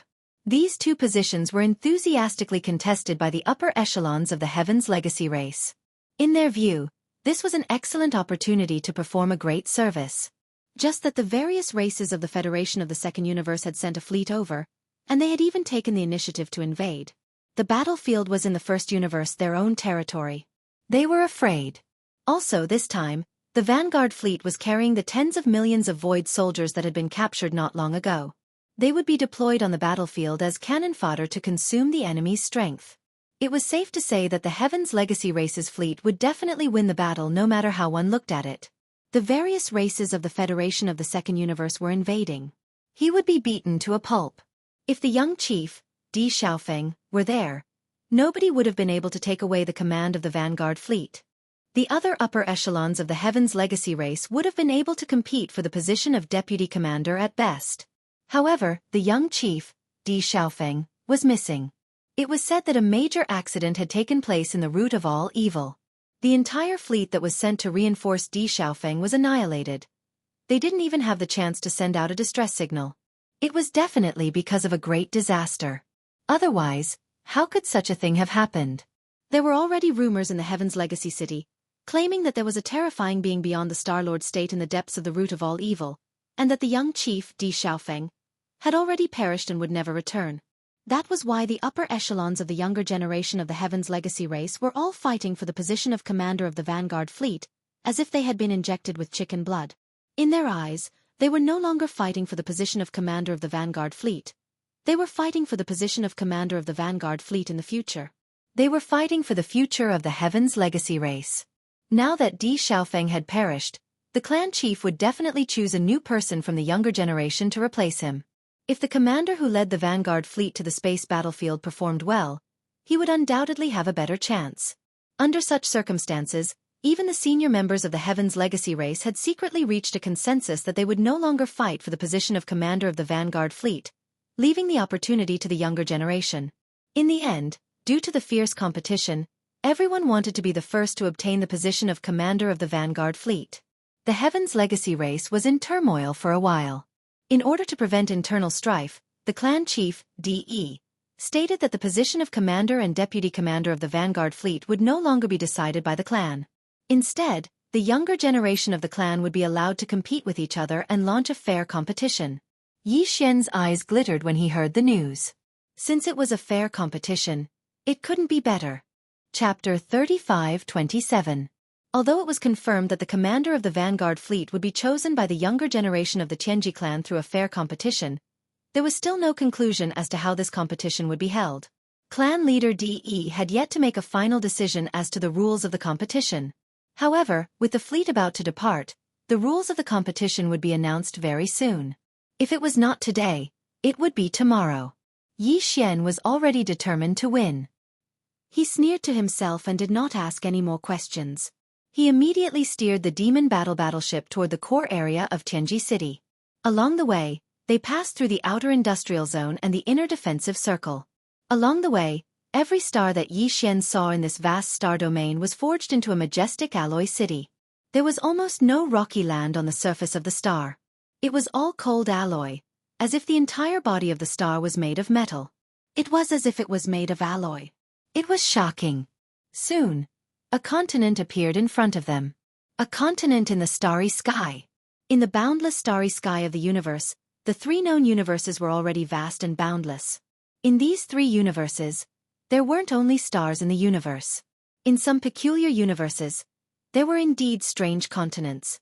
However, there was only one continent in the 3 universes that was entirely made of alloy. This was the real Tianji City in a narrow sense, the core headquarters of the Tianji clan. Tianji City did not look big on the surface. It was only 1,000 kilometers in radius, which was about 1,000,000 meters. However, it was divided into 2 layers. The outer layer was the surface of this alloy continent. The inner layer was the internal space, just like the underground area of the continent. Due to the use of space-folding technology, the underground area of this alloy continent was even wider. That was an important place. Other than clan leader De and a few of his core subordinates, no one was allowed to enter. Among the 9 mechanical intelligence cores in Yi Xian's hands, only the young clan leader Di Xiaofeng had the authority to enter the core area of Tianji City. The other 8, including Sha Baofeng, were all direct subordinates of clan leader De. However, because they were not core members, they were all only allowed to enter. They had the right to enter and exit the outer layer of Tianji City. The Heaven's Legacy race was different from other races. They would not have a high population density because they had very few people to begin with. The entire Heaven's Legacy race only had a few million people. A large number of clansmen were sent out. Among the clansmen stationed in Tianji City, some had to lead patrol fleets to patrol this vast star region. In addition, the industrial perimeter and inner defensive perimeter all required 1 or 2 members of the Heaven's Legacy race to stand guard. In addition, the inner area of the Tianji continent also needed some core higher-ups to guard some important places, as well as the higher-ups sent over by the first universe's slave races. Therefore, on the outer surface of the Tianji continent, it was basically deserted. However, there were still groups of intelligent super robots. Now and then a patrol team would pass by. Sha Baofeng had a villa on the outskirts of the Tianji continent. It was his private territory. Other higher-ups of the Tianji tribe were not allowed to enter. Only Sha Baofeng's electronic consciousness could open it. After the Devil battleship arrived at the edge of the Tianji continent, it was no longer allowed to move forward. Yi Xian was aware of this. He immediately walked out of the Devil battleship with Chanas. He waved his hand and stored the Devil battleship into his undying world. Then, he landed and walked towards his villa. Although this was an alloy space city, because the Tianji tribe had always yearned for the life of the human race, even their own appearance was very similar to that of the human race. Therefore, the surface of the Tianji city's outer land looked very similar to the environment that the human race lived in. The ground, buildings, and vegetation. Everything was there. Of course, they were all simulated with the super memory alloy and the super biological alloy. Even an inconspicuous tree was shockingly tough. Even the star-obliterating cannons of a planetary warship might not be able to destroy it. Along the way to Sha Baofeng's villa, they did not encounter other higher-ups of the Heaven's Legacy race. Instead, they encountered many patrol teams of super battle AI robots. However, they were able to detect the electronic consciousness of the Heaven's Legacy race members. Therefore, they did not stop Yi Xian and mistook him for Sha Baofeng. The exterior and interior of the villa were the same as ordinary villas in the human world. However, it was made of top-grade alloy and was extremely sturdy. It could withstand the bombardment of Star Destroyer cannons. After all, this was the core of the Tianji city on the Tianji continent. Yi Xian had Sha Baofeng's electronic consciousness. He was the owner of this villa. Therefore, he easily entered the villa. After a round of searching, Yi Xian took all the rare minerals, materials, and cultivation resources that Sha Baofeng had left behind in the villa. It was a great harvest. Although it was not a lot, the things that Sha Baofeng had left behind in his base were all top-grade treasures. Yi Xian almost couldn't hold it in. He wanted to directly change his electronic consciousness and rob the villa of young Emperor Feng and the others. However, in the end, he held himself back and didn't make a move. If that happened, he would undoubtedly be exposed immediately. Young Emperor Feng and the other 8 upper echelons of the Heavenly Legacy clan were currently missing people. If they appeared outside of Heavenly Legacy City, it would be possible for them to find an excuse to avoid it. If they suddenly appeared in the core of Heavenly Legacy City like this, it would definitely arouse suspicion, unless Yi Xian already planned to do something. Otherwise, he would not have acted in this way. While he was looting Sha Baofeng's villa, the commander of the Demon Royal Guards, Chanas, had been watching from the side. He shook his head and sighed from time to time. In his opinion, Yi Xian was not robbing Sha Baofeng's villa. Instead, he was packing up his belongings and preparing to run away. After all, if he committed a big crime, he would be exposed one day. Therefore, when Yi Xian finished looting everything in the villa and pretended not to care, he told Chanas that he would be staying here for the time being, and that he would give him the authority to freely enter and leave the villa. The old thing didn't hesitate in the slightest and immediately shook his head like a rattle drum. There's no way. Wherever Lord Shah goes, this old man will go. If you want to leave me here as a scapegoat, that is absolutely impossible. Yi Xian turned his head in surprise and sized up Chanas. He did not expect this old man to be so shrewd. Did he see through something? Without waiting for him to mutter, Chanas, who was at the side, spoke again. Humph. You've just returned and you're already taking care of the women. This is clearly the rhythm of running away. Sir Shah, I didn't give you any trouble along the way. Didn't you say so? We are grasshoppers in the same boat, and now you want to put me down. Isn't it a little unkind of you to leave me behind? Packing up your belongings? Yi Xian was stunned and then speechless. After all this time, this old man was actually thinking this way. He was really speechless. Chapter 35-28. The information displayed on the holographic screen was the rules of the election for the commander and deputy commander of the Tianji race's vanguard fleet. It was very simple. All the higher-ups of the younger generation who were currently in Tianji City could participate. As for the content of the competition, it was a competition of mechanical fusion abilities. This also limited the final winner to only the direct subordinates of the clan leader, DE. This was because only DE's direct subordinates would be allowed to participate. This was the so-called ultimate secret technique of the Tianji race. This was clearly the rhythm of the selection of the new young patriarch. Perhaps this matter would not be announced publicly before confirming that young Emperor DE had met with misfortune. However, everyone knew that Patriarch DE definitely had this intention and had brought forward the selection of the new young patriarch. This was because to the Tianji race, one's talent could be seen from the degree of comprehension of mechanical fusion abilities. Young Emperor DE's talent in this ultimate secret technique far surpassed the other higher-ups of the younger generation of the Tianji race. However, to Yi Xian, this was good news. He did not care about the young patriarch of the Tianji race, but Yi Xian had to obtain the commander of the vanguard fleet. If it was a competition of other domains and electronic abilities, Yi Xian might not dare to boast. However, in terms of mechanical fusion abilities, in the entire Tianji race, other than Patriarch DE, who had created this ultimate ability, Yi Xian was not afraid of anyone else. This included the few elders in the race. Although Yi Xian had never seen them before, he still had a certain understanding of their mechanical fusion abilities through the memories of young Emperor DE and the others. In other words, if nothing unexpected happened, the commander of the Tianji race's vanguard fleet this time would be none other than Yi Xian. The problem of the Void Soldier Ladle race could be considered to have been solved. Yi Xian was now thinking about the rescue problem of the demon people's royal uncles. After the thousands of slave races in the first universe were conquered by the Tianji race, every race's patriarch or emperor had to send an elder they had the best relationship with to Tianji City as a hostage when they ascended the throne. Because of this, it was said that there was an independent area inside Tianji City called the Imperial Prison. Those who were imprisoned were all members of the royal family of each race. In order to get close to the Imperial Prison, one had to enter the Tianji continent. Among the 9 mechanical intelligence cores in Yi Xian's hands, only young Patriarch Di Xiaofeng's electronic consciousness had this authority. However, Xiaofeng could not show himself now. Otherwise, it would cause trouble for Yi Xian. Everything would be exposed before he could take over the entire soldier ladle race. This matter was clearly at a dead end. If young Emperor Di used his identity to rescue the past generations of demon emperors, then the rescue of the Bing Diao clan would encounter a change. If he didn't move and waited for the commander of the vanguard fleet to take over the entire soldier ladle clan, then Yi Xian would immediately head to the front lines and wouldn't have the time to rescue the past generations of demon emperors. Looks like I can only wait until I return to Tianji City from the battlefield before I think of a way to save those old guys. After thinking for a while, Yi Xian shook his head and sighed. This is clearly a long-term plan to hide behind the enemy. But the demon race is too strong. Unless I have no other choice, I don't want to give up. Sigh this matter. Sighing, Yi Xian had no choice but to confirm the general direction of the follow-up action. First, he would get the commander's hat of the vanguard fleet and take over the soldier ladle race. Then, he would return to Tianji City and rescue the demon race's royal uncles. At this time, the holographic 3D screen in the villa's living room flashed again. A middle-aged man with a square face and a dignified face appeared on the 3D screen.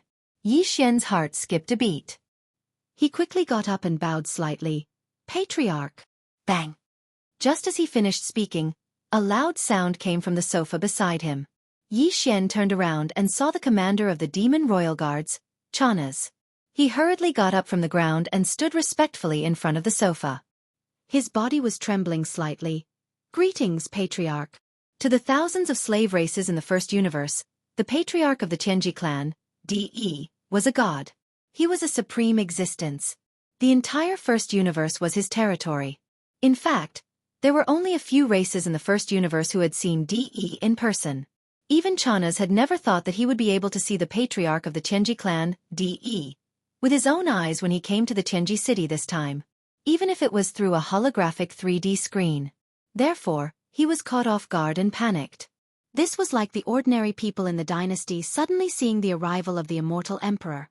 It was inevitable. At this moment, Yi Xian's heartstrings tightened. He was not particularly reassured about Chanas. He was afraid that this old man would suddenly say something that he should not say. Originally, Yi Xian was also thinking of ways to avoid this. However, DE's appearance was too sudden. He was caught off guard.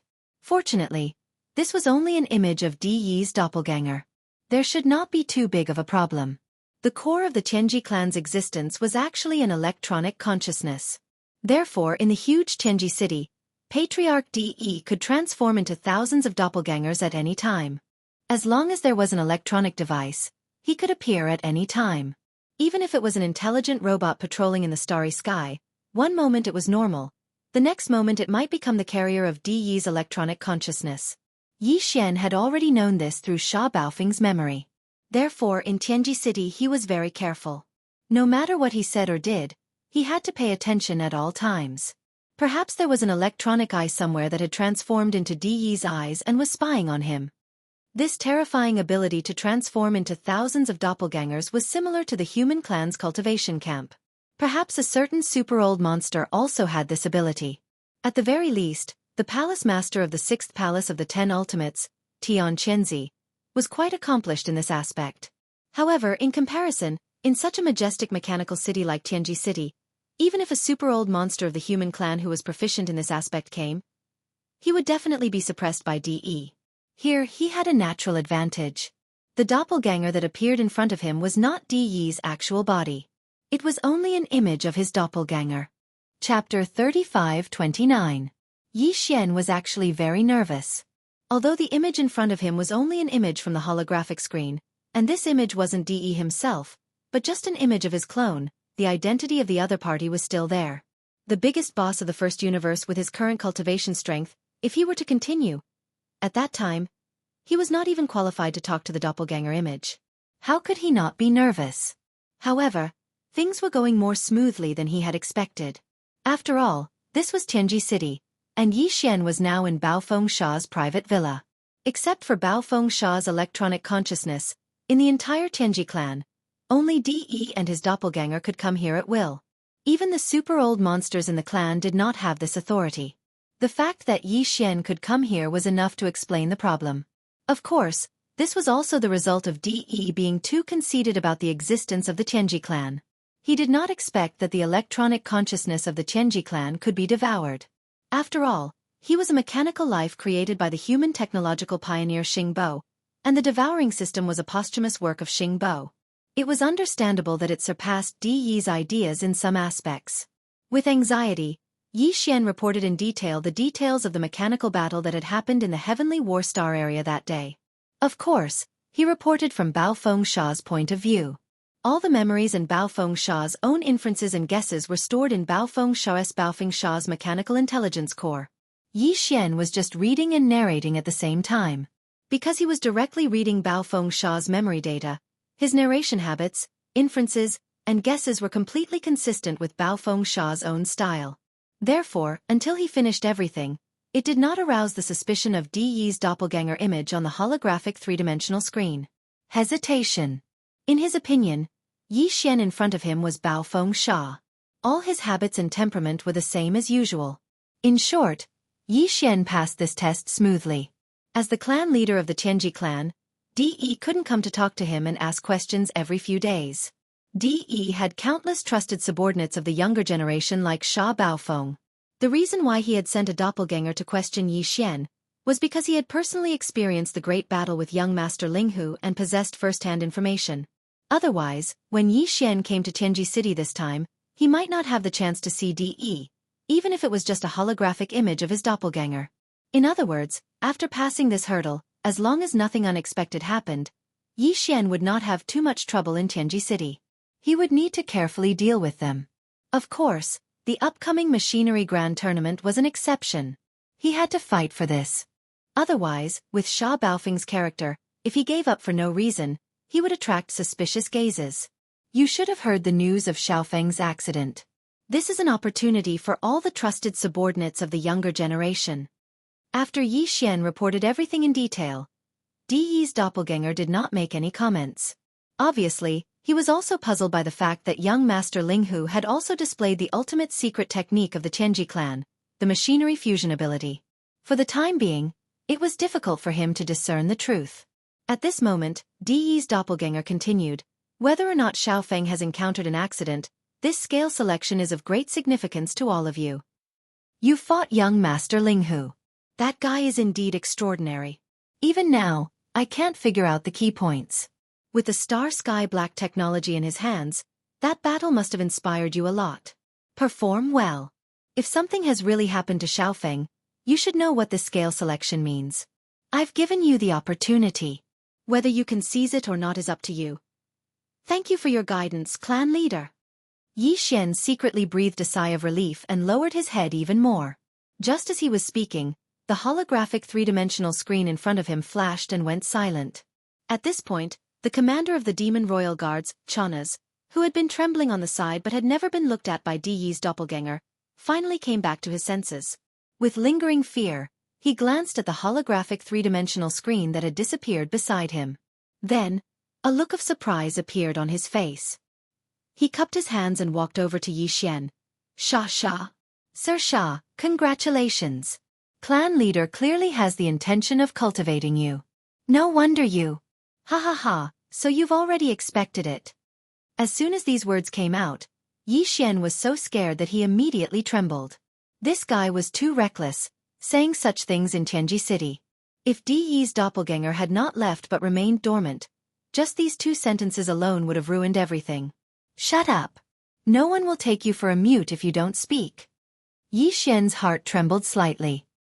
He immediately shouted softly, interrupting Chana's words. At the same time, he glanced at the holographic three-dimensional screen that had already gone silent. Chana's was stunned, and then his face turned completely pale. This guy was not a fool. Just now, because of the sudden turn of events, he was so happy that he forgot himself. At this moment, when he was reminded by Yi Xian's soft shout, he was so shocked that his back was full of cold sweat. The machinery competition will begin tomorrow. Before that, I have to go and get my base fortress back. When I went to the Devil Emperor planet to carry out the mission, I asked the base fortress at the periphery of the industrial circle to improve its performance. After all, it is my personal vehicle. It will be more convenient for me to use it in the competition this time. Turning his head and glancing at Chana's, Yi Xian directly walked out of the villa after he finished speaking. This was also why he was so meticulous. The machinery grand competition was no small matter. Baofeng Sha's vehicle was a large fortress with a diameter of 100,000 meters. With his personality, he would not abandon his own vehicle and use the demon battle horn that he brought from the demon race as a temporary means of transportation. However, if that was the case, then there would be a new problem in front of Yi Xian. That was, although the Life Fortress Starfield could change its appearance at will, as long as Yi Xian obtained the various performance data of Baofeng Sha's vehicle, he could directly change its appearance. However, the scale was very difficult to change. Baofeng Sha's vehicle was a large fortress with a diameter of 100,000 meters, while the Life Fortress Starfield was only a small fortress with a diameter of 50,000 meters. The difference was too big. If Yi Xian really brought Baofeng Sha's vehicle into the competition, he would definitely lose. Although he had the electronic consciousness of the Tianji race and had done some research on the integration of machines, how could he compare with the real-life Fortress Starfield? If he wanted to win, he had to use the Life Fortress starfield to change into Baofeng Sha's vehicle. Chapter 3530. A short while later, Yi Xian and Chanas arrived at the outer industrial circle. They saw Sha Baofeng's ship, Baofeng, in the star dock of a huge industrial star. Yi Xian had Sha Baofeng's electronic consciousness, so he entered this huge fortress without any hindrance. He immediately copied all the performance data of this huge fortress and entered it into the database of the devouring system. Through the devouring system, it was transmitted to the star dock. The Wild Fortress. However, even with these performance data, the Wild Star Dock could not directly transform into Baofeng's appearance. The size of the Wild Star Dock was a shortcoming. The Wild Star Dock had to increase its size from its current diameter of 50,000 meters to 100,000 meters. If it was in the past, this would definitely be impossible to accomplish in a single night. However, Yi Xian still had a Master Life Crystal. If he reluctantly used it, he could still accomplish this. Previously, when he won the system competition mission against Fairy Inxia, the prize that Yi Xian obtained from the exchange store was a Master Life Crystal. The reason why he wanted this Master Life Crystal was because it had a miraculous effect on the evil spirit slimes. This way, the fairy crystal that Yi Xian needed would definitely be of a higher quality. This was an important problem that had always been troubling him. One of them. The fairy crystal came from a creature called the evil spirit slimes. It was the crystallization of the energy within the evil spirit slimes. This crystal was one of the natural life energies that the world bugs could absorb. The evil spirit slimes were an alien race in the first universe. They were very ugly, and their bodies secreted a dark green poisonous liquid. Even among the hundreds of slave races of the Tianji race in the first universe, this race was an extremely disliked existence. Yi Xian had discovered this by accident. The crystal in their bodies was one of the energies that the world bugs needed to grow. After the Master Life Crystal was used, the world bugs' evolution slimes grew crazily. Countless micromolecules erupted, and in the end, the Wild Star Dock grew into a small fortress with a diameter of 50,000 meters. After that, Yi Xian won 3 competitive quests from the system. His targets were the Unfettered One, the Fallen Demon Child, and the Witch Dust Lady. Among them, he didn't find any Master Life Crystals from the system exchange store of the Carefree Master and the Demon Dust Maiden, so he chose other treasures that were also extremely precious. However, Yi Xian found a second Master Life Crystal in the exchange shop of the Fallen Demon Son and chose it immediately. And now, this Mother Life Crystal had come in handy. Yi Xian immediately retrieved this Mother Life Crystal from his undying world and threw it to the devouring system. Ding! Congratulations to host for obtaining Mother Life Crystal. Quality: pure and flawless. Effect: Life Evolution Energy Crystal. Can rapidly and continuously increase the life level of evil spirit slimes. Do you want to use it now? The system notification sounded in his mind very quickly. Following which, a golden crystal the size of a baby's fist was directly absorbed by the devouring system and injected into Yi Xian's undying world, the Wild Star Fort. Sha sha sha. Rumble. Soon low and continuous muffled sounds rang out from within Yi Xian's body, accompanied by a dense amount of weak rustling sounds. It gave off the feeling that countless silkworms were eating, nibbling away at the mulberry leaves in a sea of mulberry leaves. The Wild Star Fort floating in his undying world was rapidly expanding at a speed visible to the naked eye. Not only was its size expanding, the exterior of the battleship was also changing. Yi Xian quickly ordered the devouring system in his body to connect to the AI of the Wild Star Fort. This time, the growth of the battleship was limited to a diameter of 50,000 meters. After reaching this standard, the growth of the battleship would immediately stop, and all the micromolecules that were multiplying after that would all be thrown into strengthening the battleship's performance and internal and external structure, striving for perfection. All of this unknowingly happened. In a short 10 minutes, the starfield stronghold within Yi Xian's body finally grew to a diameter of 100,000 meters. From then on it stopped growing. However, the change in the life level of the evil spirit slime race caused by the energy of the second life crystal was still there. Continue. All of the subsequent energy was used to strengthen the interior of the Wild Star Fort. This way, it would inherit its greatest feature from before. On the surface, it looked like a huge fort with a diameter of 100,000 meters, but in reality, its performance was much better.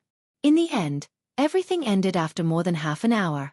The energy of the second prime life crystal was finally depleted, and the evolution of the vengeful slime group stopped. The massive increase in reproduction energy provided to the world worm spawn group stabilized, and the evolution of the Starfield Fortress came to an end. Complete. At this time, after devouring the mysterious energy of the two Mother of Life crystals, the evil spirit slime's life level had been raised to a very high level. On the backs of all the evil spirit slimes, there was an additional golden line that ran from head to tail, and it was a whole line. There were also specks of gold on both of their bodies. Even the mucus secreted by their bodies had turned into a faint golden color. Perhaps, it was no longer appropriate to call them evil spirit slimes. It would be more appropriate to call them golden slimes. After everything was completed, Yi Xian gave the order to transform the Wild Star Fort into a perfect replica of the treasure maple. All of this happened very quickly, but no one knew about it. Everything was completed in his undying world. Following which, Yi Xian waved his hand and stored the treasure maple into his body. At this moment, if someone was in his undying world, they would definitely be shocked by this scene. The two identical forts were lined up side by side, floating in the air of Yi Xian's undying world. With a thought, the real treasure maple was searched by Yi Xian with Sha Baofeng's electronic consciousness. All of the important resources and materials were taken out and stored in the undying world. They didn't stay in the treasure maple. This was because Yi Xian had a feeling that as he shone in the Heavenly Fate Clan's mechanical grand competition, he might not be able to take this treasure maple away. DE might be interested in it. Of course, what it was interested in was the fake treasure maple, which was the Starfield Life Stronghold. However, it was impossible for Yi Xian to hand over the Starfield ship. He could only use the real treasure maple ship to make up the numbers. Chapter 35-31. In this Heaven's Legacy Race's Machinery Grand Tournament, although the gimmick on the surface was only the position of commander and vice-commander of the Vanguard fleet, in truth, all the upper echelons of the Heaven's Legacy Race were well aware that this was a secret early selection of the new young patriarch. The winner would very likely become the next Heaven's Legacy Race. The young tribe leader. Of course, this had to wait until the news of the current young tribe leader Di Xiaofeng's death was confirmed. The grand competition of machinery was the ultimate secret technique of the Tianji clan, the machinery fusion ability. Patriarch De only opened this ability to his direct subordinates. Therefore, it was destined that many of the younger generation of the Tianji clan would not be able to participate in this competition. Not all Tianji tribe members had the qualifications to become the tribe leader's trusted subordinates. This was closely related to talent. The mechanical grand tournament was a test of one's ability to fuse machines, and those who could obtain this sort of ultimate secret art from Patriarch De were only his trusted subordinates. Even amongst the younger generation of the Heaven's Legacy Race, such existences were all upper echelons. Therefore, their mounts were small fortresses with diameters of at least 50,000 meters. Most of them were large fortresses with diameters of at least 100,000 meters. As such, the grand competition of machinery's venue could not be too small. It was a vast void with a radius of 100,000 miles. It was in the star sector outside the industrial area of Tianji City. The next morning, when Yi Xian rushed over with Chanas, this vast void with a radius of 100,000 miles was already filled with fortresses of various sizes. There were even some large and small fortresses. Other than the millions of Tianji tribe members watching the battle, there were also many intelligent robots that had the privilege of watching the battle.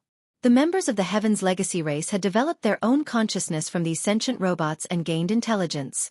Thus, within the Heaven's Legacy Race headquarters, all the members of the Heaven's Legacy Race would consciously guide the countless sentient robots under their command.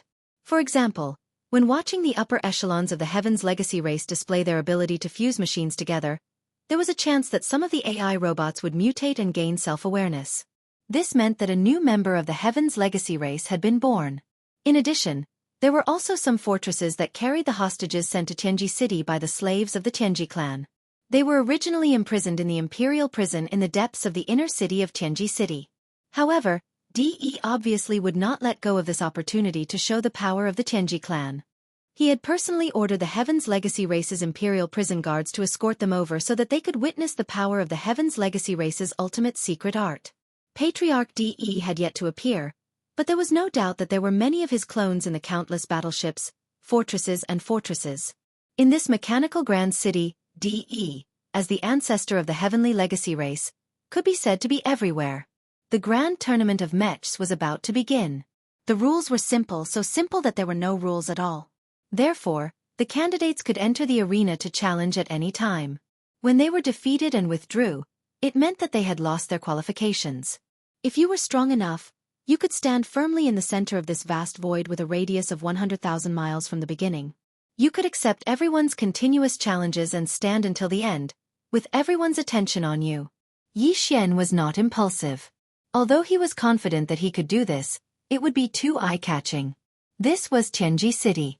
Yi Xian was not afraid of other existences, but he could not help but be afraid of the patriarch of the Tianji clan, De. Although De was only an intelligent life form created by the human race's technological pioneer, Xing Bo, he had proven his ruthlessness by killing Xing Bo. Moreover, as a newly born mechanical intelligent life, De was able to lead a large group of intelligent robots to gradually grow stronger and guide them step by step. From them, more mechanical intelligent life forms were born, and he successfully dominated a universe for hundreds of thousands of years. This in itself was already very impressive. This already showed how terrifying his methods were. Not to mention an extremely intelligent mechanical intelligent life form, even a pig, after living for hundreds of thousands of years, could become a powerful figure in the pig world. Yi Xian knew that he could not defeat such an existence at the moment. Therefore, there was no need to attract too much attention. He had to win the machinery grand competition, but at most, he would be like a dark horse, appearing at the crucial moment and giving people the impression that he had won by luck. Otherwise, if the tree stood out from the forest and attracted De Yi's suspicion, it would be really troublesome. The battle quickly unfolded. The two core members of the younger generation of the Tianji clan fought each other in this void with a radius of 100,000 miles. From time to time, there would be rumbling sounds of thunder, and a large part of the void was disturbed.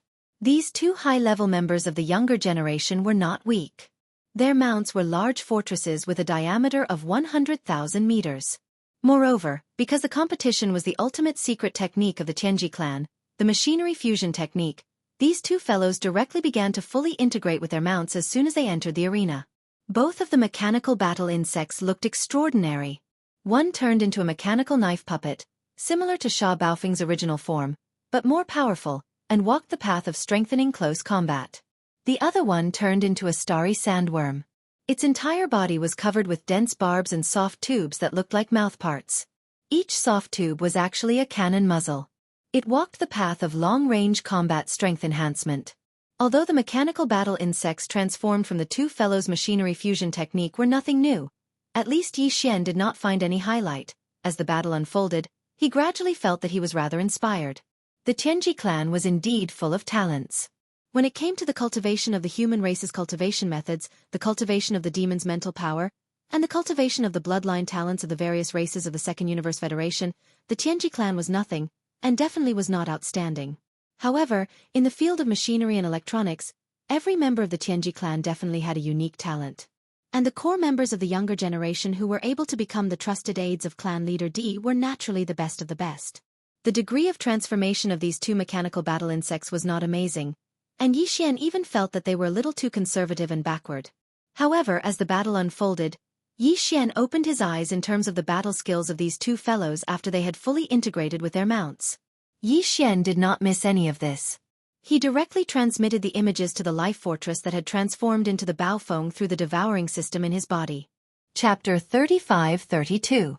In the previous battle, the two core members of the Tianji clan's younger generation had transformed into a mechanical blade mantis and a space sandworm after activating their mechanical fusion ability with their mounts. One was strengthened for close combat, while the other was strengthened for long-range attacks. In the end, the one who emerged victorious was the one with a strengthened close combat. The blade mantis. It had to be said that among all the members of the Tianji clan who had comprehended mechanical fusion, there were quite a few who preferred the blade mantis. In Emperor Xiaofeng's impression, about 40% of them preferred the blade mantis. For example, Emperor Xiaofeng's own blade mantis was a blade mantis. Even Sha Baofeng, who had fought against the life fortress at the beginning of the battle, was the same. The blade mantis was a space bug with an advantage among all the bug forms. It belonged to the combat bug race, especially in close combat. Its pair of giant blade-like mantis arms were extremely eye-catching, so it was very popular. Although more than half of the upper echelons of the Heaven's Legacy race had fused with their mounts and transformed into mechanical war insects called blade mantis, each person's transformation was different in minute detail. No two blade mantis were exactly the same. These subtle changes had their own special effects and attack effects. For example, the blade mantis that had defeated the other sandbug in the first battle had a beehive-like mechanical jet port on its tail. It was densely packed with jet holes. These holes were packed together like a beehive.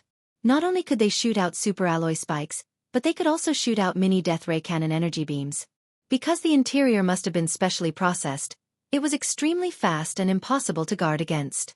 While the praying mantis waved its gigantic mantis arms to engage in close combat, its tail suddenly shot out a wave of superalloy spikes, followed by a wave of concentrated mini death ray cannons, the effect of which was absolutely fatal. Even Yi Xian was inspired. The guy who had won the first battle was called Seinas. In Sha Baofeng's memory, this guy's cultivation was above Sha Baofeng's.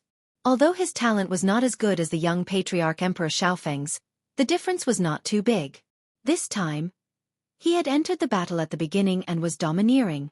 It was clear that he wanted to dominate the competition from the very beginning and seize the first place with an absolute advantage. There were almost no rules in the grand competition. As long as you had the ability, you could go up the stage from the beginning.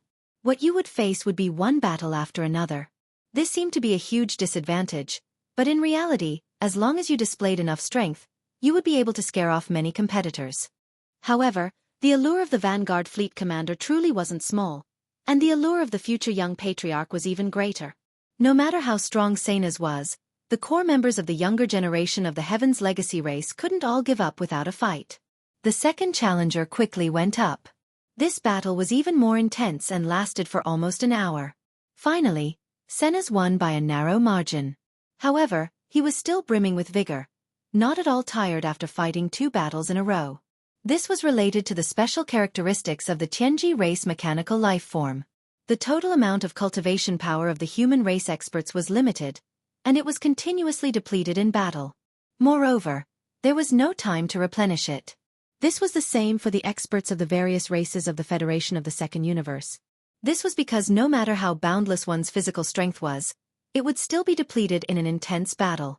However, the Heaven's Legacy race couldn't do this.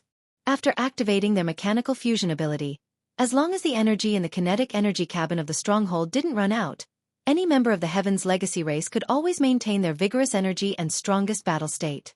To put it bluntly, as long as the electricity didn't run out, they would always be full of energy. Is there anyone else who isn't convinced? He had defeated 2 opponents in a row, especially the second one. Amongst the core members of the Heaven's Legacy race's younger generation, he had a very high reputation. At this moment, Seinas was in high spirits. His 100,000-meter-long mechanical blade hovered in the air, exuding a domineering aura as he loudly roared. Perhaps they were scared off by his previous battles and extraordinary might, but for a moment, the surrounding void was filled with discussions. However, no one stepped up to accept the challenge again. Yi Xian frowned. Just as he was about to step forward and prepare to enter the arena, a cold laugh sounded out from the left side of the void. His figure flashed as he entered the large competition space. This was a purple-haired young man who looked quite demonic. His temperament and aura were both cold and gloomy. The aura he exuded was at the 11th stage of the mystic light realm, the same as Yi Xian. As for Seinas, he was at the 12th stage of the void realm, the peak of the 9th stage of the void realm. On the surface, it seemed that Seinas had the upper hand in this battle. This was because although the battle between mechanical life forms depended on the comprehension of the upper echelon of the Heaven's Legacy race in terms of mechanical fusion, as well as the basic capabilities of the stronghold, the cultivation of the person fusing with it was also a factor. Seinas' cultivation was a whole realm higher than that purple-haired young man. After fully fusing with the mechanical life forms, he could control them much more smoothly. However, in reality, after seeing this purple-haired young man enter the arena, Seinas' expression immediately changed and became somewhat gloomy. On the other hand, that purple-haired young man had a calm expression, as if he didn't put Seinas in his eyes at all. "Yi Luo, when did you return? How come I didn't know?" With a gloomy expression, Seinas asked, calling out the purple-haired young man's name. His tone was filled with obvious fear. Yi Xian's heart skipped a beat as he immediately remembered who this person was. Yi Luo, in the younger generation of the Heaven's Legacy race, his talent in electronics was second only to the young patriarch, Di Xiaofeng. Back when Di Xiaofeng wasn't the young patriarch yet, only this person had the strength to compete with him. Although the position of young patriarch eventually landed on Di Xiaofeng's head, Yi Luo's electronics talent wasn't erased. Among the younger generation of the Heaven's Legacy race, his electronics talent was still publicly recognized as one of the best, second only to the young patriarch, Di Xiaofeng. However, Yi Luo had been sent out to carry out a secret mission 2 years ago and wasn't in the race. It was precisely because of this that Sanas and the other younger generation experts of the Heaven's Legacy race, who were weaker than him in terms of electronics, were moved and wanted to seize this opportunity to fight. What Sanas didn't expect was that Yi Luo had actually returned and appeared in today's competition. This made him feel uneasy because he didn't have much confidence in fighting against Yi Luo. Yi Luo's electronics talent was very strong, and his comprehension of mechanical fusion was even stronger. He had surpassed Sanas. Chapter 35-33. Each one of them is more arrogant than the other. Yi Xian raised his hand and rubbed his forehead. He already felt that Sanas was arrogant enough, but he didn't expect Yi Luo to be even more pretentious than him. It seemed that the core members of the younger generation of the Heavenly Legacy race were all like this. He flipped through the mechanical intelligence cores of young Emperor, Bao Fengsha, and the other 8 and found that this was indeed the case. Bao Fengsha was also a very arrogant person. Yi Xian had thought that it would be best to win this battle by a narrow margin and keep a low profile, but now it seemed that this wasn't possible. Bao Fengsha was arrogant to begin with, and if he kept a low profile, it would instead arouse suspicion. Just as he was muttering to himself, in front of him, in the void with a radius of 100,000 square kilometers, came a large number of mechanical grinding sounds, accompanied by the rumbling of thunder. After Yi Luo stepped into that light purple illusory fortress, he immediately started the mechanical fusion. The fortress with a diameter of 100,000 square meters immediately began to change shape and actually began to shrink inward. Once the Heaven's Legacy race's mechanical fusion ability was fully unleashed, the largest size of the mecha battlebug would be the diameter of the stronghold itself. As for the smallest size, it would depend on the mecha race clansman's comprehension of this ultimate secret technique. For example, young Emperor Xiaofeng's fortress was 100,000 square meters in diameter, so after fully activating the mechanical fusion, the mechanical battle insect that young Emperor Xiaofeng and his fortress transformed into could be 100,000 square meters in length at most. This was related to the original performance of the fortress, so it was a hard limit. As for the smallest, it could reach 5,000 meters. This was already an extremely impressive comprehension ability. Among the 8 Heavenly Legacy clan members that Yi Xian killed in the Origin of All Evil Star region, there was also a fellow who had a large stronghold that was 100,000 meters in diameter. His smallest limit was 7,000 meters. This person's talent in electronics was only second to young Emperor Xiaofeng and Yi Luo, and he was ranked 3rd among the younger generation of the Heavenly Legacy race. However, in general, unless it was in a special environment like the Root of All Evil, which was filled with countless void cracks, the Heavenly Legacy race members would fight in their largest form after performing mechanical fusion with their fortress. At this moment, Yi Luo was doing the opposite.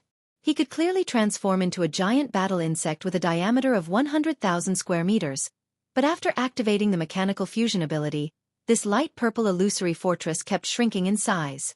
What surprised Yi Xian even more was that upon seeing this, Saina's expression became more solemn. He frowned and muttered, "Rapid insect again?"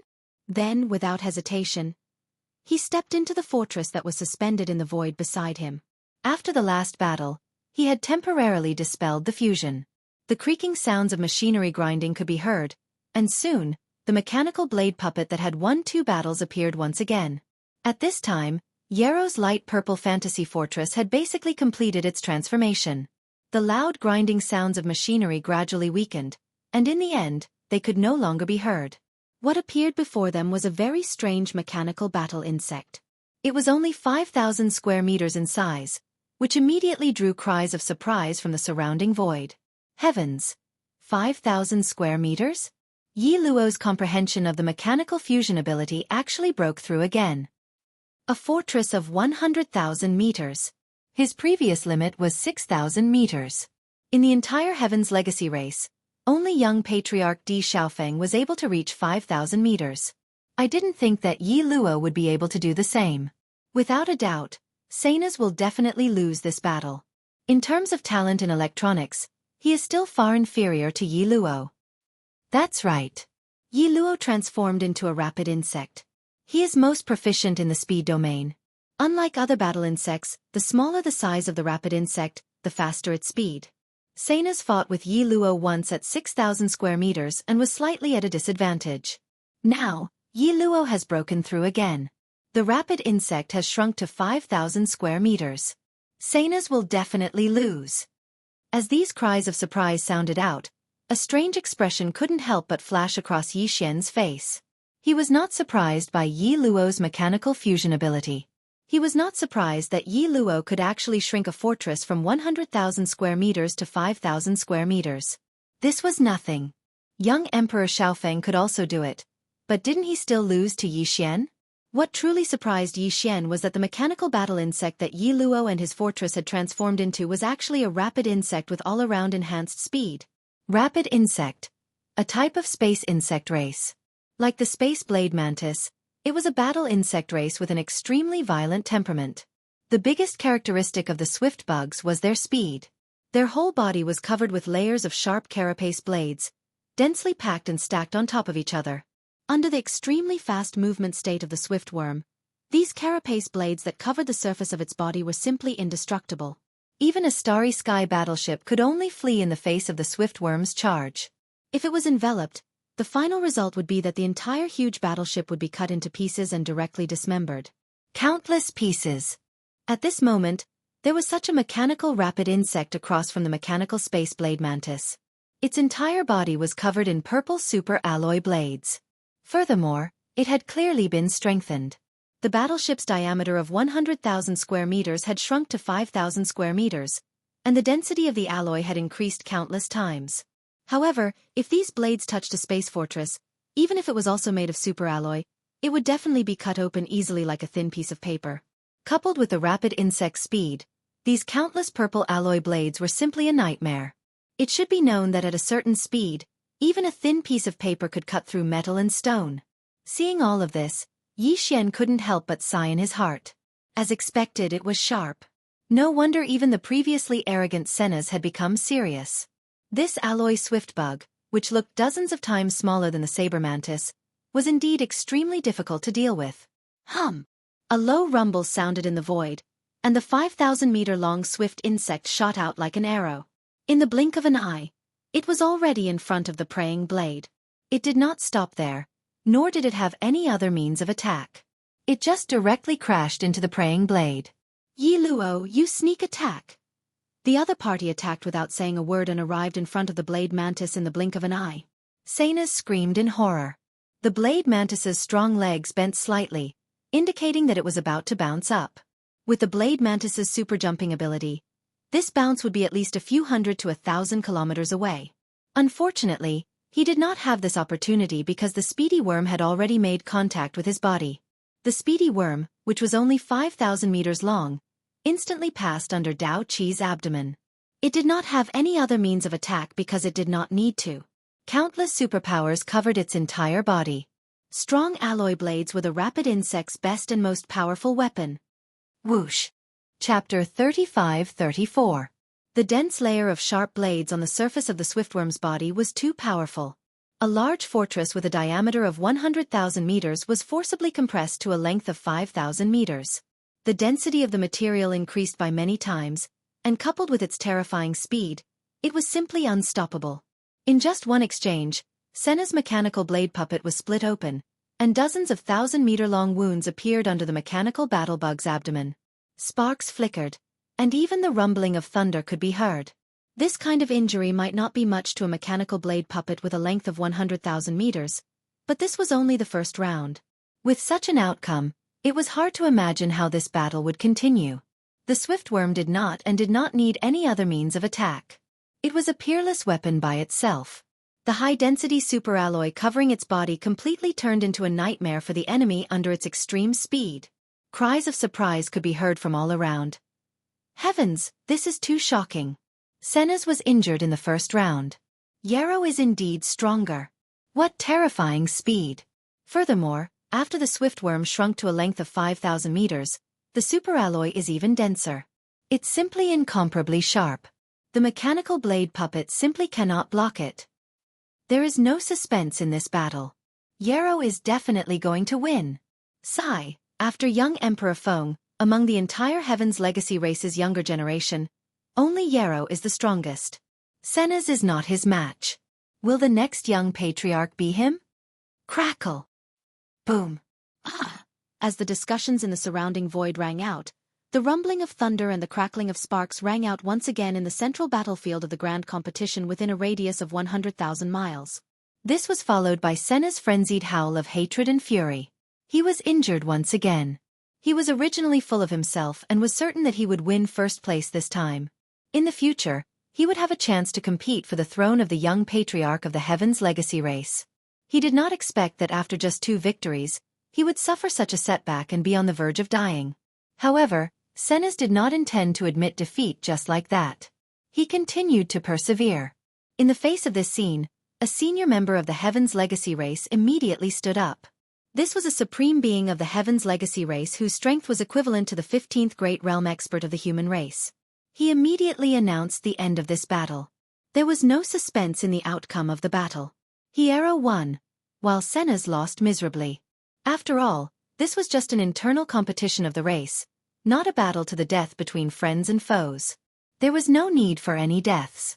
The Heaven's Legacy race did not have many people in the first place, and the younger generation that had the mechanical fusion ability activated by Patriarch DE were all true geniuses of the race. It would be disastrous. The disappearance of Emperor Xiaofeng and the other 8 core members of the Tion's Legacy race had cast a heavy shadow over the hearts of the older generation. They couldn't allow any real casualties to appear in this grand competition. Senna's was very unwilling, but in the end, he still retreated. In just 2 rounds of contact, he had suffered heavy injuries. There were cracks and gashes on the mechanical puppet's abdomen and back. Fortunately, that senior member of the Heaven's Legacy race spoke up to stop the battle. Otherwise, in the end, it was very likely that his flying fortress would have been destroyed, and its electronic consciousness would have been severely damaged. It would take a long time for it to recover. As Senna's left, only the purple-haired Yarrow was left standing in the void of this grand competition battlefield. He had already removed the mechanical fusion state with his flying fortress, and that light purple illusory fortress was floating beside him. Yarrow stood there with his hands behind his back. In the void, sighs and laments could be heard again. Sigh, the dust has settled. The Vanguard fleet commander of this battle is none other than Yarrow. This is an indisputable fact. It's just that we all thought that Yarrow had not returned to the race. Perhaps even the Patriarch did not know. Otherwise, there would be no need for this mechanical grand competition to continue. That's right. Among all the geniuses of the younger generation in the race, other than the young Patriarch, Di Xiaofeng, who else can defeat Yarrow? The speedy bug is too scary. Furthermore, Yarrow's understanding of the mechanical fusion ability has reached such a level. He could actually shrink a huge fortress with a diameter of 100,000 meters to only 5,000 meters. This way, the power of the speedy bug has skyrocketed again. It's simply invincible. What do you mean by simply invincible? It's already invincible, okay? Now, in the race, other than the experts of the older generation, who else in the younger generation can be Yarrow's match? Even Senna's lost miserably in just 2 moves. Sigh, this mechanical grand competition should be over. Senna's will be the vice commander of the Vanguard fleet. To him, this is even more of a humiliation. With the 2 of them working together, I'm afraid there will be many unexpected episodes. In the surrounding void, some of the spectators had already started to leave. The huge black fortress that carried a large number of slaves and hostages from the imperial prison had also started to move slowly in the direction of the Tianji continent. Obviously, everyone thought that this mechanical grand competition had already ended. Yarrow was so powerful that no one in the younger generation would show up and jump out to be abused. Even Yarrow himself thought so. With his hands behind his back, he looked around the void. After looking around, he did not even say a few polite words. He directly waved his hand and stored the light purple dreamy fortress beside him into his body. Then, his figure flashed and was about to leave. At the same time, the commander of the Demon Royal Guards, Chanaz, beside Yi Xian, looked at Yi Xian with suspicion. Based on his understanding of Yi Xian during this period of time, he was definitely muttering and doubting in his heart. What's wrong with Sir Shah today? Why isn't he planning to interfere? In fact, in the next instant that suspicion arose in Chanasi's heart, Yi Xian's loud and clear voice that carried a hint of ridicule was already loudly heard. Yarrow, why are you in such a hurry to escape? Don't worry, this is the clan competition, not a battle between us and the enemy. I promise I won't beat you up. Silence. A deathly silence. The large and small fortresses in the surrounding void that were retreating one after another all stopped, including Yarrow, who was about to leave.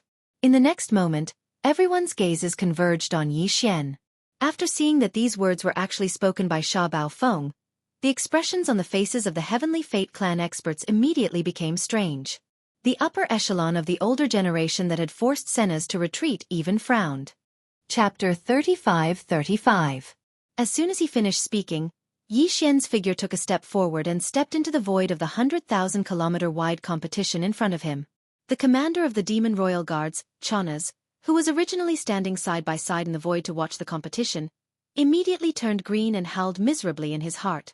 He knew that this guy was not someone who would rest easy. Just a moment ago, he was still muttering about why he had changed his personality, but now he was suddenly making trouble again. While smiling bitterly, Chanas suddenly had a flash of inspiration, and then his eyes lit up. He suddenly understood why Yi Xian was so determined to kill the young patriarch, Emperor Xiaofeng, in the source of all evil Starfield. It turned out that he wanted to replace him. Although Yi Xian seemed powerful, Chanas had seen with his own eyes how Yi Xian tortured Emperor Xiaofeng and the others. The 8 high-ranking members of the Tianji clan were all geniuses of the younger generation. Even when they used the mechanical fusion ability, they were still no match for him. Now, Yi Xian was merely ranked behind Emperor Xiaofeng. What could Yi Xian be compared to? The moment he thought of this, Chanas's breathing quickened. The reason why he followed Sha Baofeng to the headquarters of the Tianji clan was to get promoted and become rich. If Lord Sha could become the young patriarch of the Tianji clan, it would be tantamount to reaching the heavens in a single step for him. It should be known that this journey was full of hardships, and he had been through it with Lord Sha. Didn't Lord Sha say it himself? We are grasshoppers on the same rope. Thinking of this, Chanas immediately raised his arms and shouted excitedly, as if he had just been injected with chicken blood. Lord Sha, do your best, as long as you don't beat the shit out of him. This shout almost made the eyes of the people in the void fall to the ground. Those Tianji clan members who were still in a daze because of Yi Xian's words finally came back to their senses. All kinds of discussions instantly broke out, most of them ridiculing Yi Xian. On the one hand, Yi Xian did have a lot of supporters. On the other hand, more people believed that he would be the next young patriarch of the Tianji clan. At this moment, they deliberately shouted to show their goodwill. Heavens, it's Sha Baofeng? What's wrong with this guy? You're actually courting death? There's a good show to watch now. Yi Luo will definitely beat him to a pulp. I was just thinking that I wasn't satisfied enough just now. I didn't expect there to be such a pleasant surprise. How laughable. A fellow that's ranked far out of the top 20 of the younger generation actually wants to challenge the second-ranked Yi Luo. This kind of confidence is simply unimaginable. Young Master Ling Hu must have damaged his brain. This guy just suffered a big loss in the heavenly battle starfield not long ago. I didn't expect him to be so forgetful and want to die as soon as he comes back. That should be it. Young Master Ling Hu must have damaged his brain. Otherwise, how could he be so confident? Not only did he challenge Yi Luo, he even dared to boast that he would beat the shit out of him. His brain damage knows no bounds. What a pity. After this battle, Yi Luo's ranking among the younger generation will most likely fall below the top 100. This is because he was previously recognized by the Patriarch and was granted the ability to fuse machines. Otherwise, he would be at least below the top 1,000. As these one-sided discussions and evaluations spread, Yi Luo, who had stopped leaving because of Yi Xian's arrogant words, took a step forward and returned to the center of the battlefield. He looked at Yi Xian with a sneer and said, Baofeng Sha, did you just challenge me? I'll give you one more chance. You can change your words now. Can I change my words now? Based on Baofeng's character, he would never keep a low profile if he had the strength to defeat Yi Luo. Therefore, even if Yi Xian didn't want to be in the limelight, he could only follow Baofeng's temperament at this moment. Otherwise, it would arouse suspicion. In the face of Yi Luo's arrogant words, he did not show any trace of politeness. He rolled his eyes and continued, You, on the other hand, if you change your mind and admit defeat now, I will definitely fulfill my promise and not beat the shit out of you. Ha ha ha. Interesting, interesting. I didn't think that your brain would really be damaged by young Lord Linghu. In the face of Yi Xian's unyielding attitude, Yi Luo was so angry that he laughed. He waved his hand and brought out the light purple fortress that he had just put into his body. Before he stepped in, he looked back at Yi Xian and raised his right hand. He put his index finger across his throat and made a throat-sealing gesture. I won't. What promise did I make? Be careful in this battle. I've been in a bad mood recently, so I can't guarantee that I won't go too far. If you die, don't blame me. If it was before, you would indeed have the qualifications to say such words in front of me. Yi Xian sneered as he replied forcefully once again. Moreover, he gave the surrounding Heavenly Legacy clan members a precaution in advance, so as to prevent them from displaying an overly powerful mechanical fusion ability and attracting unnecessary suspicion.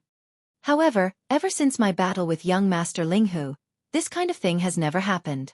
You've already lost your qualifications. That's right. In that battle, this Great One was indeed beaten quite badly by young Lord Linghu, but I wholeheartedly accept my loss. You didn't even have the honor of fighting such a peerless genius, so what right do you have to be so arrogant here? Taking advantage of this opportunity, Yi Xian shamelessly praised himself. Although this Great One lost, this Great One's gains in that battle are beyond your imagination. It's too shocking. Even now, when this Great One thinks about it, this Great One can't help but be fascinated. If this Great One had the chance, this Great One would really want to be beaten by young Lord Linghu again. Because the gains were too great. So great that this Great One only had to be beaten by him once. And this Great One's comprehension of mechanical fusion ability is enough to surpass what you have painstakingly comprehended for 100 years. This battle, this Great One will let you see. Amazing. From my progress, this Great One will let you be fascinated by young Lord Linghu's peerless genius. Sigh, what a pity. No matter how fascinated you are, no matter how much you cry about wanting to die and want to be beaten up, in the end, you won't have this chance. Young Lord Linghu is a hero, and has already. As he spoke, Yi Xian gradually found the feeling. His figure stood in the void, shaking his head with a regretful expression. It was as if he deeply regretted that he couldn't have another chance to be beaten up by young Lord Linghu. This scene was too strange. Everyone was stunned. All the members of the Heavenly Legacy race in the void were dumbstruck. Even Chanaz was dumbstruck. He suddenly wasn't so sure. This Lord Shah in front of him didn't look like the kind of person who had been scheming for a long time. On the contrary, he didn't look like an old schemer. It was more like his brain had really been beaten up. With this thought, Chanaz felt unwell again. Chapter 35-36. Rumble. Kachacha. As Yi Luo stepped into the light purple fortress, the sound of machinery grinding could be heard. He once again activated his mechanical fusion ability. The light purple fortress with a diameter of 100,000 meters quickly transformed into a 5,000-meter-long speedy bug. Yi Xian also waved his hand and summoned the treasured maple from his body, causing it to float in the void. Of course, this was not the real treasured maple, but a transformed version of the life fortress, the Starfield.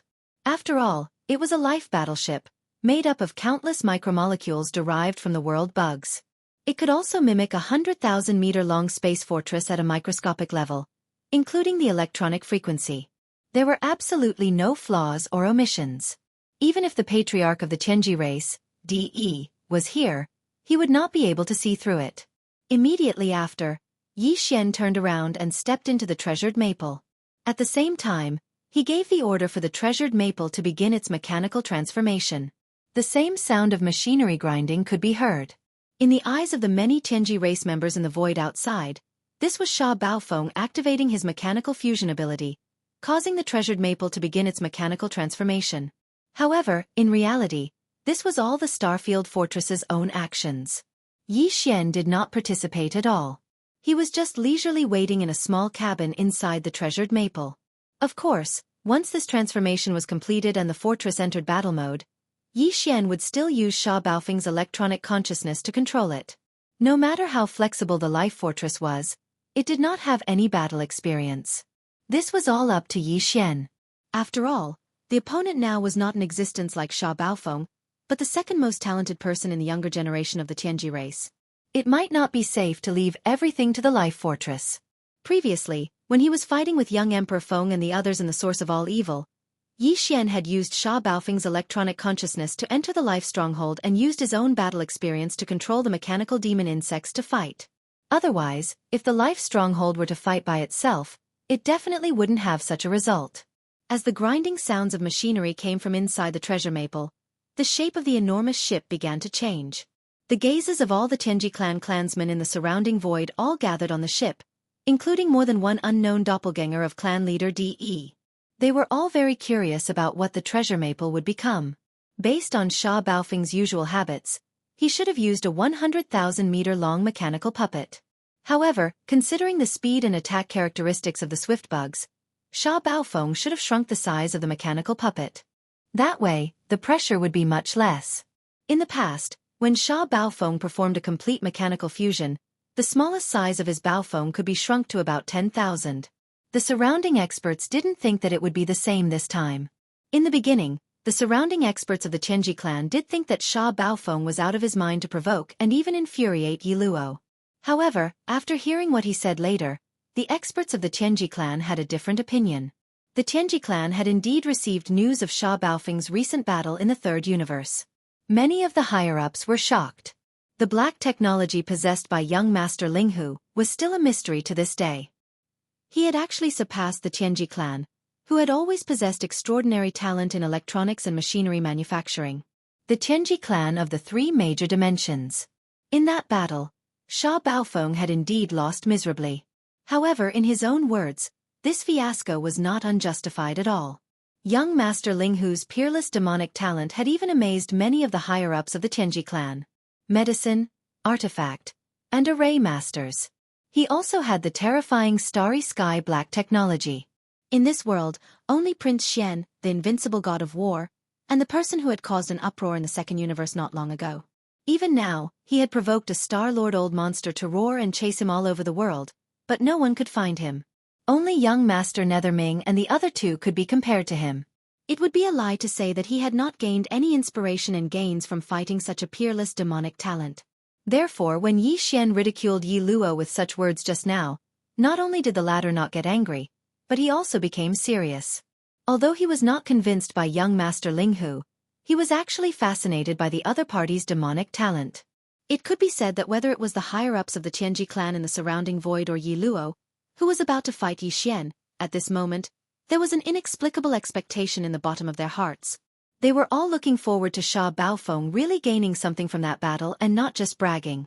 Yi Luo was so fascinated by young Master Linghu. Although he could not fight young Master Linghu because the other party had been proven to be exiled, if he could beat Sha Baofeng, who had suffered a crushing defeat at the hands of young Master Linghu and had gained some inspiration and gains, he would be scared witless again. Because, at least on the surface, from a certain perspective, his demeanor was at a level comparable to young Master Linghu. At least he was not inferior. As for the higher-ups of the Tianji clan in the surrounding area, their expectations were related to the entire clan. There was no doubt about Yi Luo's strength.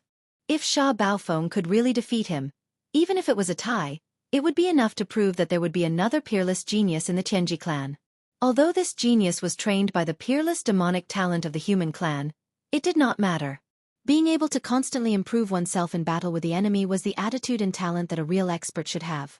If Sha Baofeng could do it, the higher-ups of the clan would regard him more highly from now on. So what? So what?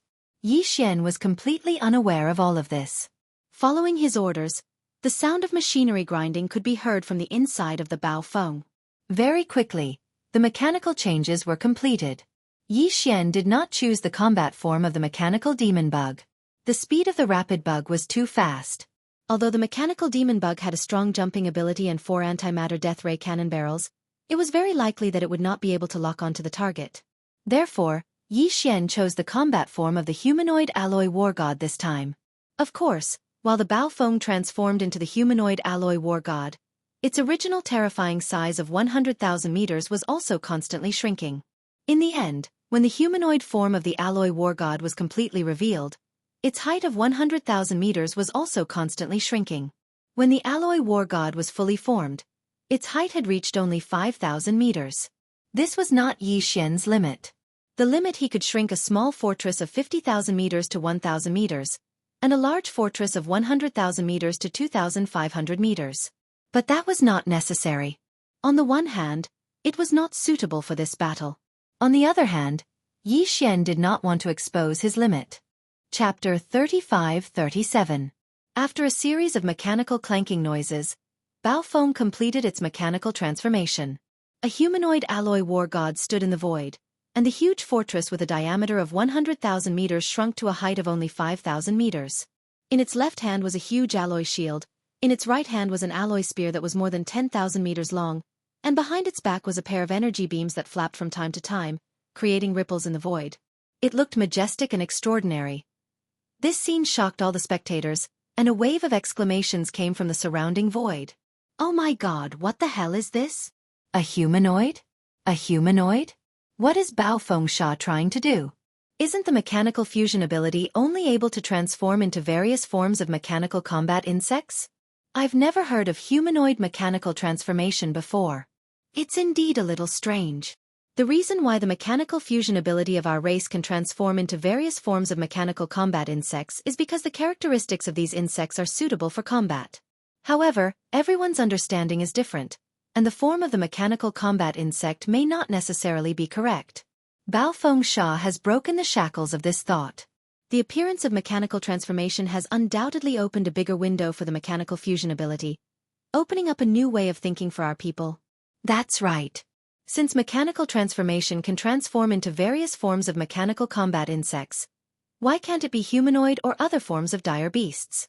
This is a new research direction. Just this point alone is enough to prove that he has indeed learned something in that battle. It was worth it to be beaten up. Our understanding has been completely overturned. In the past, it was a mechanical sword mantis, but now, it's a humanoid combat form. I'm really looking forward to the performance of this humanoid alloy war god. You have all overlooked a fact. Did no one notice that this humanoid alloy war god is only 5,000 meters tall? Just like the swift bug, this shows that Baofeng Sha's mechanical fusion ability has indeed improved greatly. Among the younger generation of our race, the only one who can fuse a huge fortress of 100,000 meters to a height of 5,000 meters is Baofeng Sha. Previously, there was only young Master Di Xiaofeng, and just now, there was Yarrow.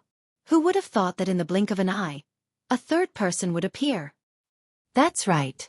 Based on this point alone, Sha Baofeng is qualified to fight with Yi Luo. This is really suspenseful. Before this, no one was optimistic about him. When Yi Luo appeared, everyone said that he would be the winner. Who would have thought that a dark horse would appear at the last moment? As these exclamations and discussions sounded, Yi Luo's deep voice came from the swift bug covered in sharp blades in the void ahead. Sha Baofeng, I have to say that I have indeed underestimated you before. You just made a breakthrough not long ago and have the ability to condense a 100,000-meter-long fortress into one. With my 5,000-meter-tall body, I deeply understand how difficult it is to comprehend the mechanical fusion ability to this level. I didn't expect you to be able to do it as well. Moreover, it was after you were brutally beaten up in a great battle. That young Master Linghu of the human clan is indeed amazing. It's a pity that he has been exiled. Otherwise, I would look forward to fighting him. However, although I can't fight with young Master Linghu, if I can give you a good beating today, it will more or less dispel the loneliness in my heart. If young Master Linghu can give you a good beating, then I can too. As soon as he finished speaking, a dense and low buzzing sound suddenly burst out in the void. The swift bug in the void thousands of miles away suddenly rushed out. Even the void was torn apart by the high-density super alloy covering its body. In the blink of an eye, it was already in front of Yi Xian. Who doesn't know how to brag? You can't be compared to young Master Linghu because this great one will be beaten up by him. As for you, you can only be beaten up by this great one. Whoosh! Yi Xian sneered and made a bold statement. Then, a sharp and ear-piercing sound rang out.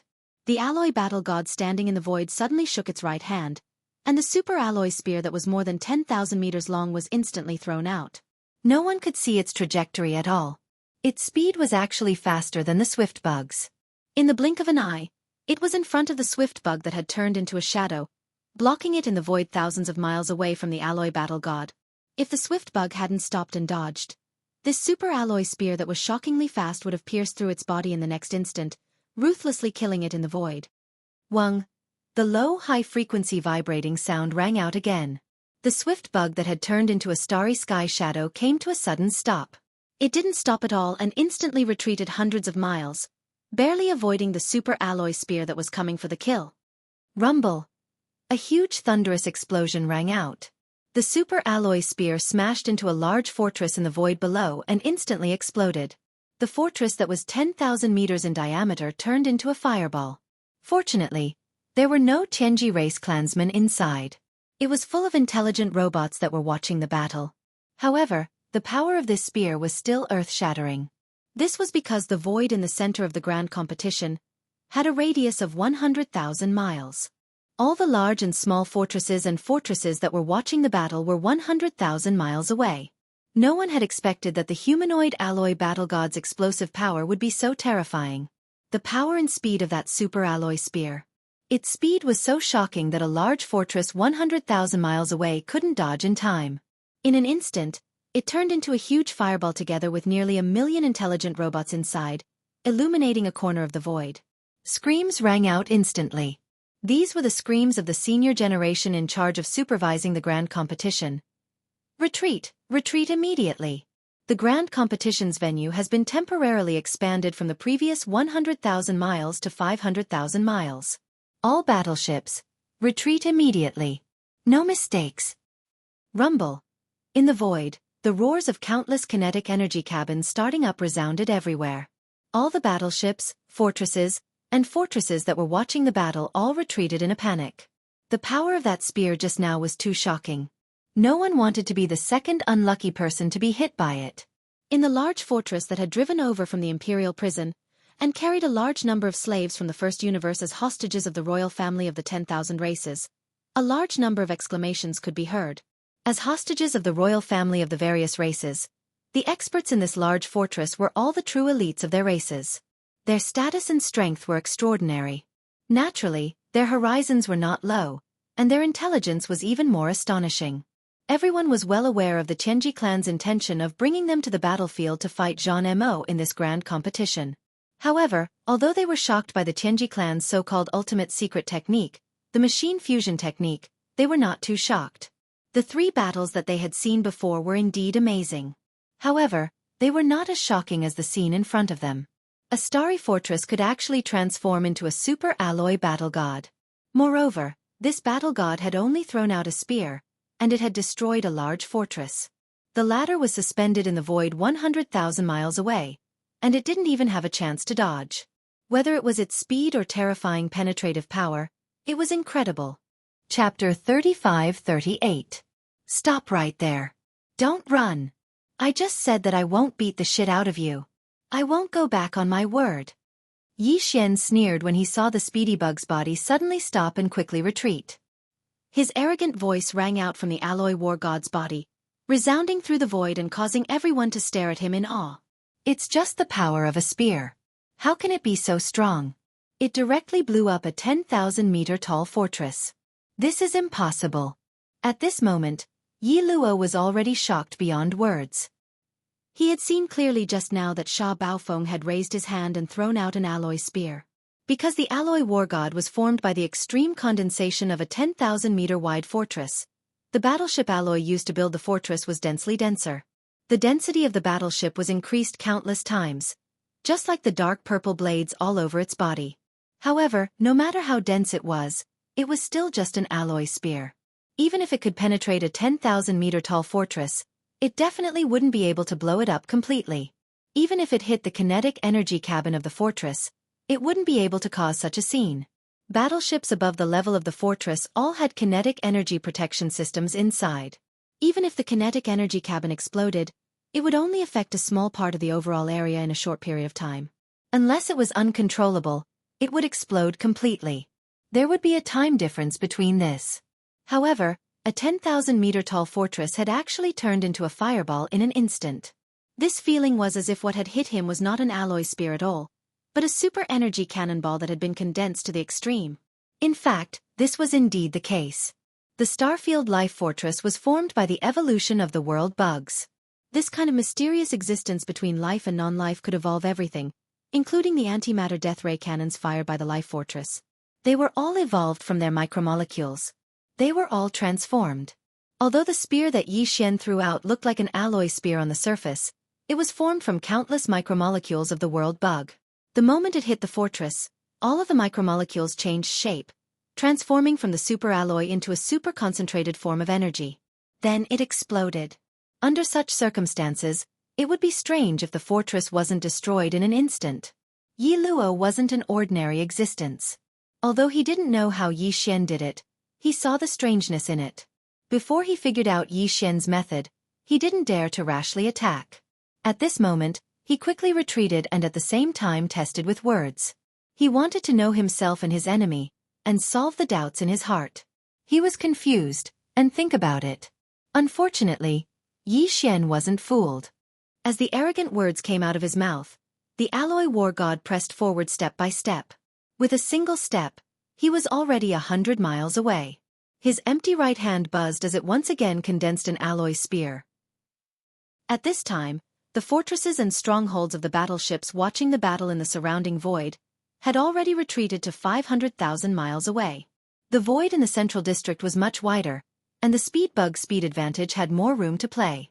Yi Luo saw that the other party didn't fall for his trick and didn't reveal anything. He could only grit his teeth.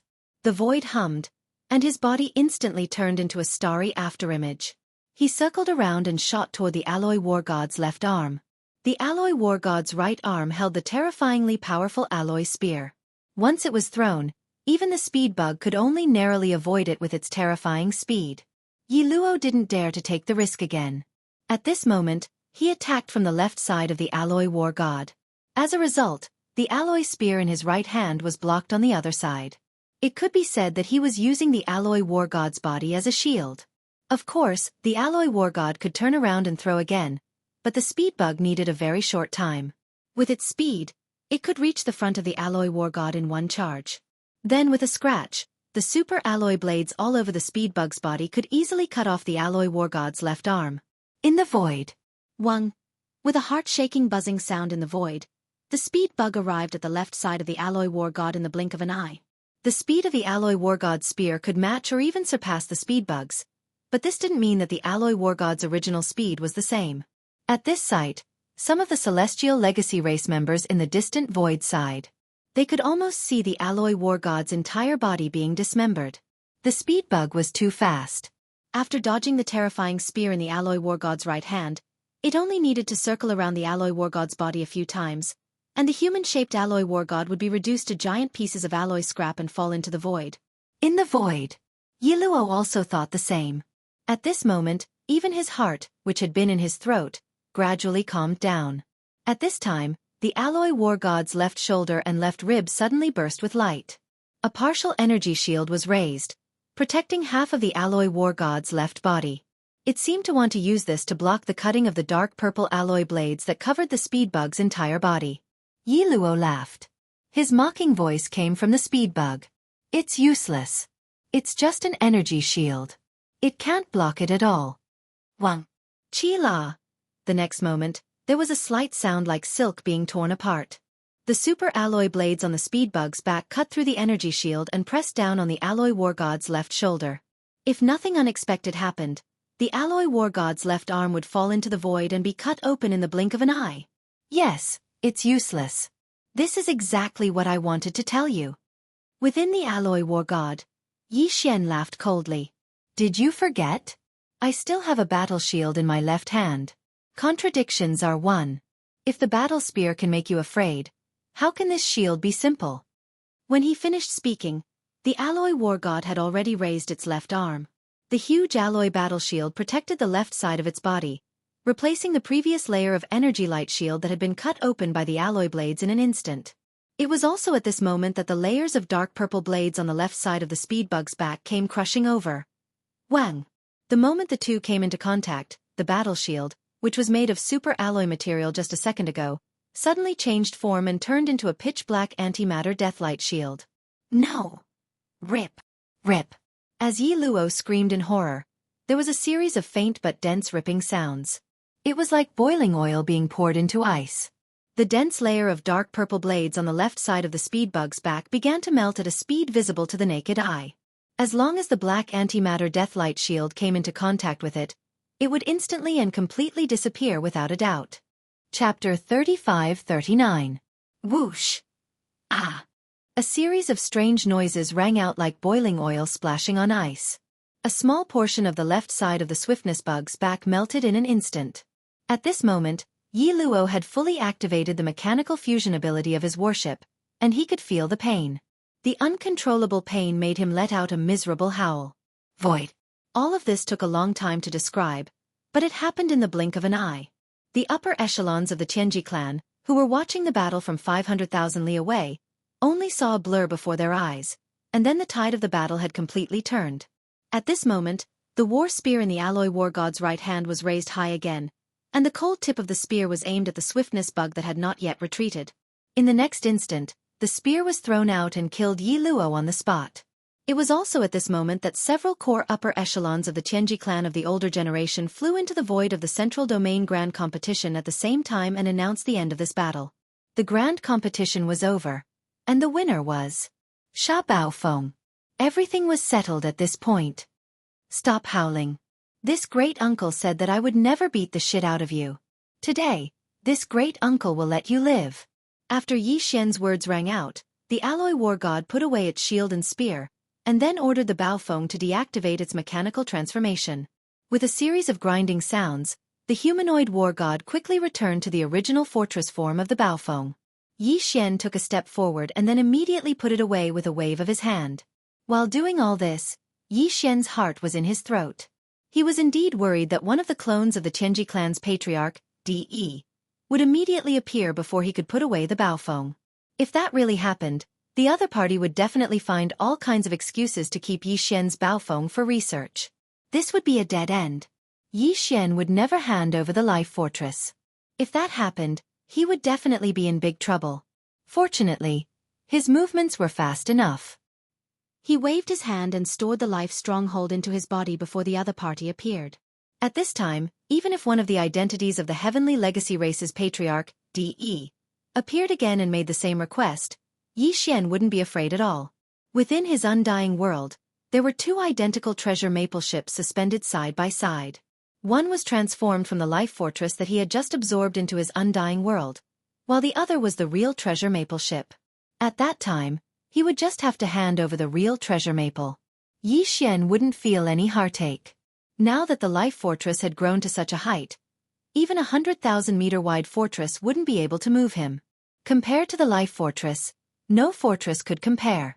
Stuffing them would be useless. I accept my defeat wholeheartedly. Very soon, Yarrow also deactivated his mechanical transformation state, and the Swiftworm returned to the appearance of a light purple fortress. Its surface was bumpy, and it looked rather pathetic. The super alloy blade that had been corroded by the black antimatter shield in the left hand of the alloy war god had been formed from the toughest part of the outer wall of the light purple fortress. That was a real corrosion, which had directly led to the terrible appearance of the light purple fortress. However, this was the headquarters of the Heaven's Legacy race, and there were countless industrial planets in the periphery. It could be easily repaired. Moreover, Yarrow had also been deeply affected by this battle. Thus, when he waved his hand to absorb the light purple fortress into his body, he turned to look at Yi Xian. His expression was strangely calm. There wasn't the slightest trace of resentment. However, there was a complicated expression in his eyes. He suddenly stopped midway and stared at Yi Xian for a while before suddenly sighing. Young Master Linghu is truly a peerless genius. I didn't think that just by being beaten up by him, you would actually have such a huge change in your understanding of mechanical fusion. That antimatter shield is dead. It can ignore any attack, and there's no need to worry about close combat. In terms of long-range attacks, you have that alloy spear with terrifying explosive speed. Even the speed of the Swiftworm is slightly inferior. TSK. TSK. TSK. You have trump cards in both long-range and close combat. This is simply heaven-defying. You have a big brain hole, but no one can think of a way to break it. Impressive. At this point, Yarrow seemed to have suddenly thought of something. He changed the topic, and the expression on his face became even more strange. If I'm not wrong, that alloy spear should also have another kind of transformation, right? Antimatter Deathlight Spear? This is what it means to be truly invincible. In the end, he smiled bitterly and sighed again. It turns out that you were still holding back. You didn't even use your full strength in this battle. Your real trump card hasn't been used, and I've already lost. Back then, in the battle with young Master Emperor, although he won, I wasn't convinced. However, in today's battle, I'm completely convinced. It's just a pity that in this life, I have no chance to fight with that peerless genius of the human race, young Master Linghu. As these words spread, exclamations came from the surrounding void again. Oh my God, did I hear it wrong? With Yero's arrogant temperament, he actually admitted defeat in front of everyone and expressed that he was convinced of his defeat this time? This is simply unbelievable. What's even more shocking is that Sha Baofeng's speed of growth is too amazing. He easily defeated Yero without using his full strength. This is simply unimaginable. What a crazy idea. That antimatter deathlight shield is simply the best. It's absolutely invincible in close combat. Any kind of attack, including energy attacks, can be blocked by this black shield. The special characteristics of antimatter light energy have determined all of this. But how did he do it? How can he actually turn the antimatter light energy generator? After moving it to the hands after the mechanical transformation, can the volume of that equipment be compressed? This doesn't make sense at all. Maybe it's a guide. How thick are the arms of a 5,000-meter-tall alloy war god? The antimatter light energy generator of the big fortress has a diameter of at least 10,000 meters. How can it be compressed into 2 arms? It must be a channel-channel strategy, but there are too many technical difficulties. This is a new research field. The domain has opened a new door for us. There's also that battle spear. It already has such power when it's only in its superalloy state. If it can be transformed into an antimatter deathlight spear like Yero said, its power will definitely increase by a large margin. It will definitely be unstoppable and invincible, even if it's a fixed super fortress. Even the Starry Sky Fortress might not be able to block it. It will be pierced through by a single spear. Monster. He's definitely a monster. Sha Baofeng was beaten up, but who would have thought that a pheasant would turn into a phoenix? It's like an undying phoenix that underwent nirvana in the flames and completely matured. How many people have this kind of terrifying talent to grow in adversity? That's right. There's a saying that there are 4 peerless monsters in the current era. Prince Xian, Invincible War God, Young Master Linghu, and Young Master Netherworld. In my opinion, we can add Sha Baofeng to the list. Our Tianji clan can finally claim a spot among the 5 peerless monsters of the current era. Chapter 35-40. At the end of the grand competition, the commander and deputy commander of the Vanguard fleet were immediately determined. They were Sha Baofeng and Yi Luo. Although this result had long been expected, when the several senior core members of the Tianji clan announced it in public, it still caused an uproar in the surrounding void. Quite a few people shot strange glances at Yi Luo, but his expression was calm, without the slightest hint of embarrassment. He exuded a self-cultivated temperament that would remain unperturbed by favor or humiliation. When the senior core members of the Heaven's Legacy race saw this, they immediately nodded to themselves. Obviously, Yi Luo had also gained a lot in this battle. Perhaps Sha Baofeng had been tortured by young Master Linghu, but this was the Phoenix Nirvana rebirth, which had created a miracle for him. It was unknown whether this miracle would happen again for Yi Luo. He indeed had the strength, foundation, and temperament to do so. Yi Xian also realized this point. He turned and looked the expressionless Yi Luo up and down a few times, frowning slightly, somewhat unhappy in his heart. If this battle had really helped the Tion's Legacy clan create a monstrous genius of the younger generation, then it would truly be too shocking. At the same time, in a secret room in the core area of the Tianji continent, there were no doors, windows or passages at all. Sitting cross-legged in front of a holographic 3-dimensional screen, the high priest of the Demon Imperial City, Wen Xing, was frowning at this moment. His eyes were deep, as if he was thinking about something. There was no one else in the entire secret room, and the holographic 3-dimensional screen in front of him showed the vast grand competition void in the outer star field of the Tianji city. The figures of Yi Xian and Yi Luo could be seen clearly. At this time, a quiet voice with an ethereal breath suddenly sounded in this secret room. It was unknown where it came from. How is it? Did you find anything? The person that the voice asked was obviously Old Devil Wen Xing, and he did indeed respond immediately. Still frowning, he shook his head and said, "It's a bit strange, but I can't tell what the problem is yet. I just don't know why, but I always have a feeling that I seem to have seen it before. I don't know if it's this fortress or this person. Unfortunately, the heaven measuring technique can't be derived at all. It is forcibly interrupted at every critical moment, as if there is some kind of power blocking all of this. At this point, Wen Xing did not say anything else, and the secret room fell into silence. After a short while, the voice of De, the leader of the Tianji clan, sounded again. Since there is a problem, we must investigate further. However, Sha Baofeng's words are barely acceptable. We can't be too reckless. It's rare for our Tianji clan to have such a monstrous genius. Outside, he will be the next young clan leader, so we can't be at odds with him because of this. So let's start with the Baofeng first. If there is no problem with the battleship, then it must be the people's problem. Then, we'll make a decision based on the situation. At least the target range has been narrowed down. We have a clear target. Are you suspecting that the treasure maple is the life battleship that Old Ghost left behind? Old Ghost Wen Xing's voice rang out once more. The so-called life battleship was nothing more than a legend back then. Whether or not it really exists has yet to be confirmed. In these past few years, you and I have been searching for it, but to no avail. How could it appear in the hands of a core member of the Heaven's Legacy race's younger generation? We can't be too careful. You've seen Sha Baofeng's mechanical fusion ability. Even I can't use the antimatter deathlight spear and the antimatter deathlight shield, not to mention the rest. De's voice suddenly became serious. According to my analysis, even if Sha Baofeng's mechanical fusion ability improved by leaps and bounds because of that battle, it should not have reached this level. So the problem basically lies with his battleship. It is very likely that there is something hidden in it that we don't know. If Sha Baofeng is innocent, as the leader of the Heavenly Legacy race, how can I sit back and watch a rare genius of our race fall into a trap? Besides, the disappearance of Xiaofeng and the others is too strange.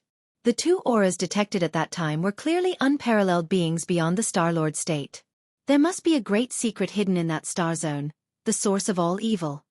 I don't know if there's any connection between these two matters, but they've happened at the same time in a short period of time without any interval, so it can't help but arouse suspicion. If it was some sort of arrangement set up by that old bastard Xingbo all those years ago, then it would be bad. But one thing is certain, and that is that those old bastards from the second universe suddenly launched an attack on the first universe. They didn't even care about the inquiry of the human race and the myriad Sift Federation. There must be some shocking secret behind this, and it is very likely that it is related to the mysterious arrangement in the origin of all evil. De heaved a sigh.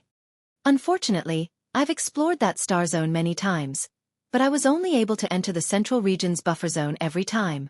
All I saw were some void rifts and a lot of black beetles. Those above the Star-Lord state couldn't enter the central region at all. I can make a trip there.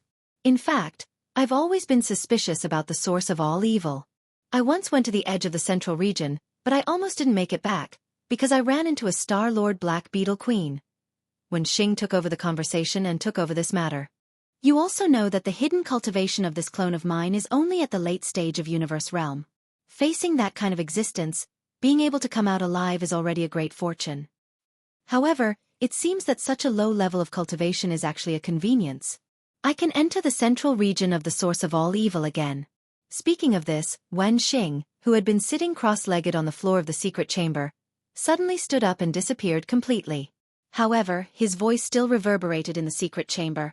As for everything in the base camp, it's all up to you. Sha Baofeng, do as you say. Investigate the battle first. Then, we'll decide whether or not to investigate himself. A long sigh was heard from the empty secret chamber after a long time. It was De, the leader of the Heavenly Fortune clan. Sigh. Even a clone doesn't want to stay here for too long? You found an excuse and left in a hurry. But what's the point of that? Where's your righteousness? Don't forget that your original self is still in the Heavenly Fortune City. You can't leave. You know everything, but you're still running away from reality. Am I really? Chapter 35-41. Patriarch De didn't show up in his real body. Instead, he sent a doppelganger, but his cultivation was also very high. His voice was not loud, but it spread throughout the void. All the intelligent robots in the void and in the warships all knelt down on the ground, while the members of the Heavenly Fate clan bowed to him. The content of the speech was very brief. First, it was an official evaluation of the competition. Then, it was announced that one day later, the Vanguard fleet would set off to the battlefield and lead the Demon Tribe star area to the other end of the wormhole leading to the second universe. They would start a war with the allied forces of the various races of the Federation from the second universe. Finally, Di's doppelganger changed the topic and mentioned Bao Feng Sha and Yi Luo. In the name of a reward, he asked Bao Feng Sha to leave his ship behind and hand it over to a senior core member of the Heavenly Fate clan to take it to the first star dock for upgrade and modification. Yi Xian sneered in his heart, but some cold sweat appeared on his back. Fortunately, he had anticipated this in advance. Otherwise, he would have been in big trouble this time. After giving all these instructions, Di's doppelganger floated away.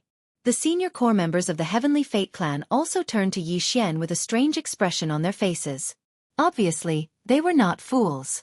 Everyone could see that something was wrong when the Patriarch suddenly asked Bao Feng Sha to leave his ship behind. However, they didn't think too much about it.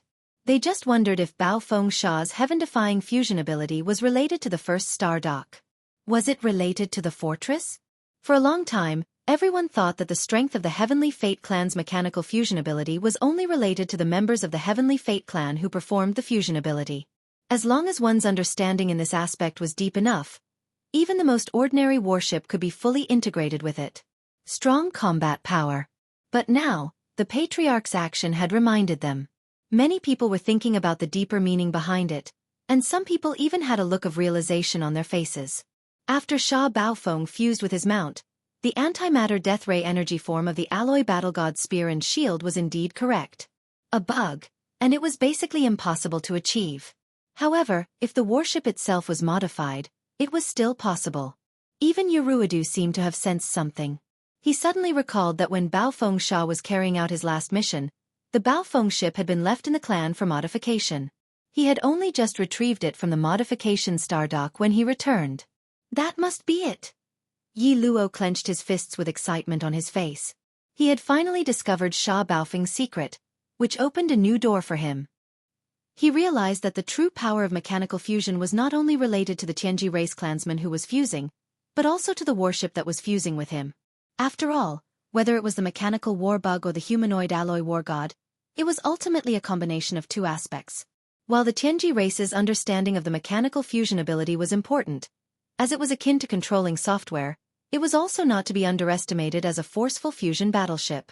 Yi Luo had decided that he would not take the illusory stronghold with him on this expedition. He would leave it in the clan and ask a senior member of the Heaven's Legacy race to get in touch with him so that the first star dock could fully remodel it. Baofeng Sha, just wait and see. I will not be defeated like this next time.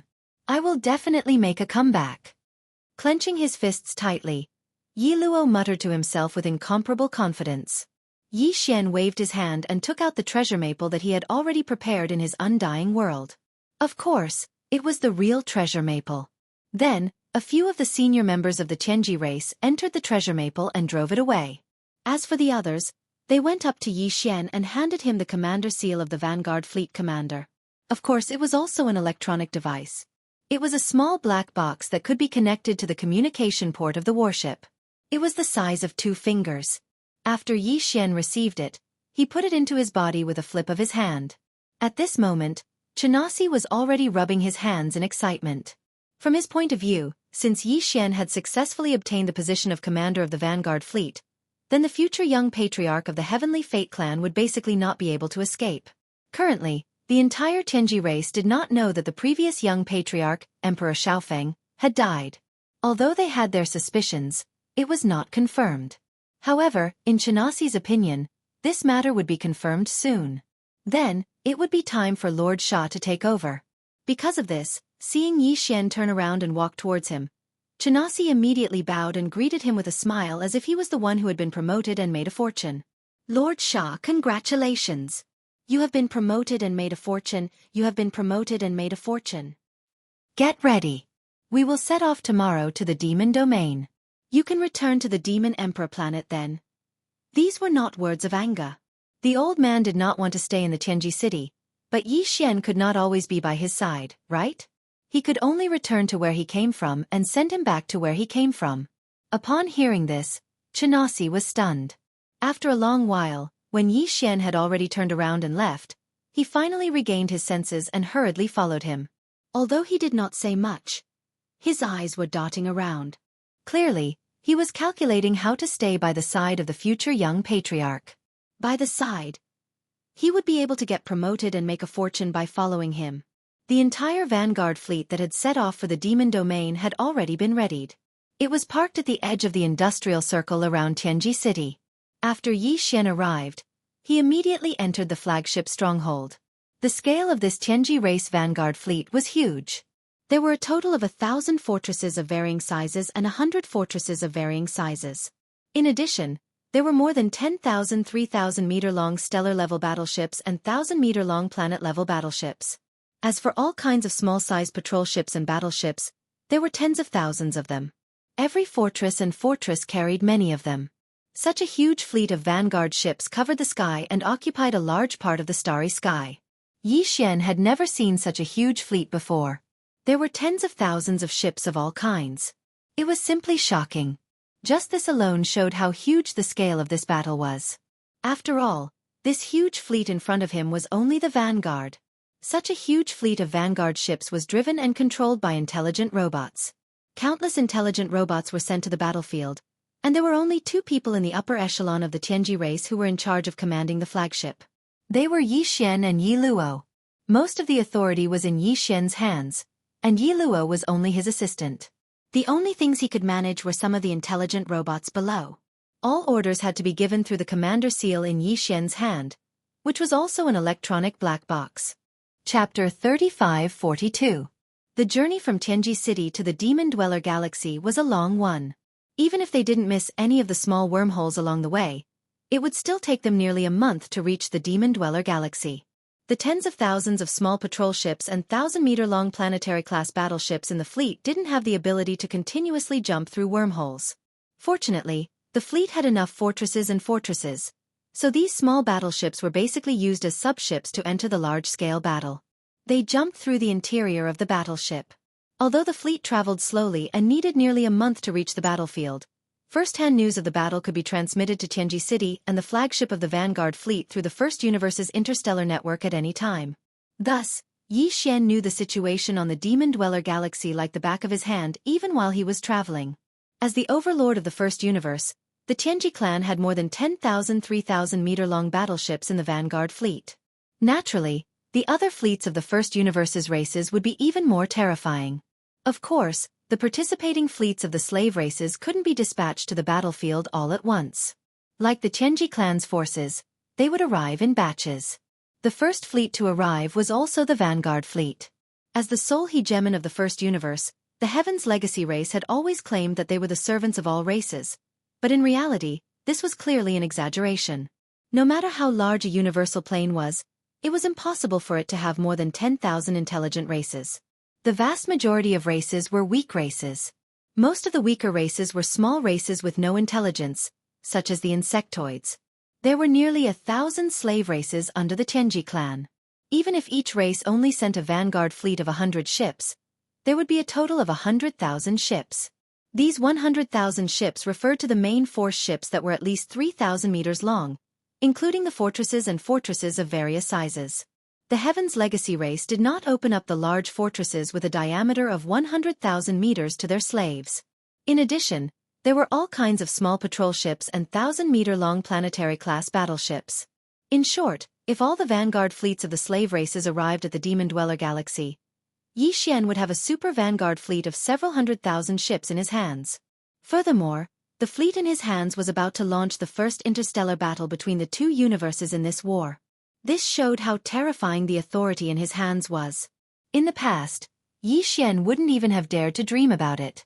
Looking back 2 years ago, he was still a native who had just walked out of a sealed planet and arrived in the universe. He didn't know anything and had to start everything from scratch. But today the first battle between the 2 universes was about to begin. 2 days after the entire Vanguard fleet left the Heavenly Fate Star region, the first wormhole jump arrived. After completing this wormhole jump, the entire fleet was already extremely far away from the Heavenly Fate Star region. Yi Xian's originally somewhat worried heart was completely relieved. The first thing he did was to go to the 100,000-meter-long fortress that housed tens of millions of void soldier ladles. After a round of inspection and confirming that all the Void Soldier ladles were there and that the 2 8-star Void Soldier ladles were fine, he was relieved. After a moment of hesitation, Yi Xian directly refined this interstellar fortress and put it into his body. At the same time, he issued an order to the devouring system to brainwash all the intelligent robots in this fortress named Cannon Fodder. He didn't plan to take this fortress out again. When he found a suitable galaxy in the future, he would find a new home for the Void Soldier ladles. But for now, they could only stay in this Cannon Fodder. They couldn't even go to the black hole of life. Otherwise, they would be captured sooner or later, or even on the spot. Exterminated. Why did you put away those cannon fodders? As soon as he returned to the flagship fortress, the vice commander of the Vanguard fleet, Yi Luo, came over with a suspicious expression. He asked Yi Xian the reason for his actions just now. Can't this commander have other uses? Are you the commander or am I? You have a vice commander on your head and you're still not being honest. You're asking for a beating. Yi Xian didn't care at all. He rolled his eyes and scolded him. In the end, he waved his hand and said, "Now, the command of the fleet will be temporarily handed over to you as the vice commander. This commander needs to go into seclusion to cultivate or something. Remember not to make decisions on your own if there are important matters. You must report to this commander. Report to this commander, or you will be punished according to military law. Chanas, you are now this commander's personal guard. Keep an eye on him.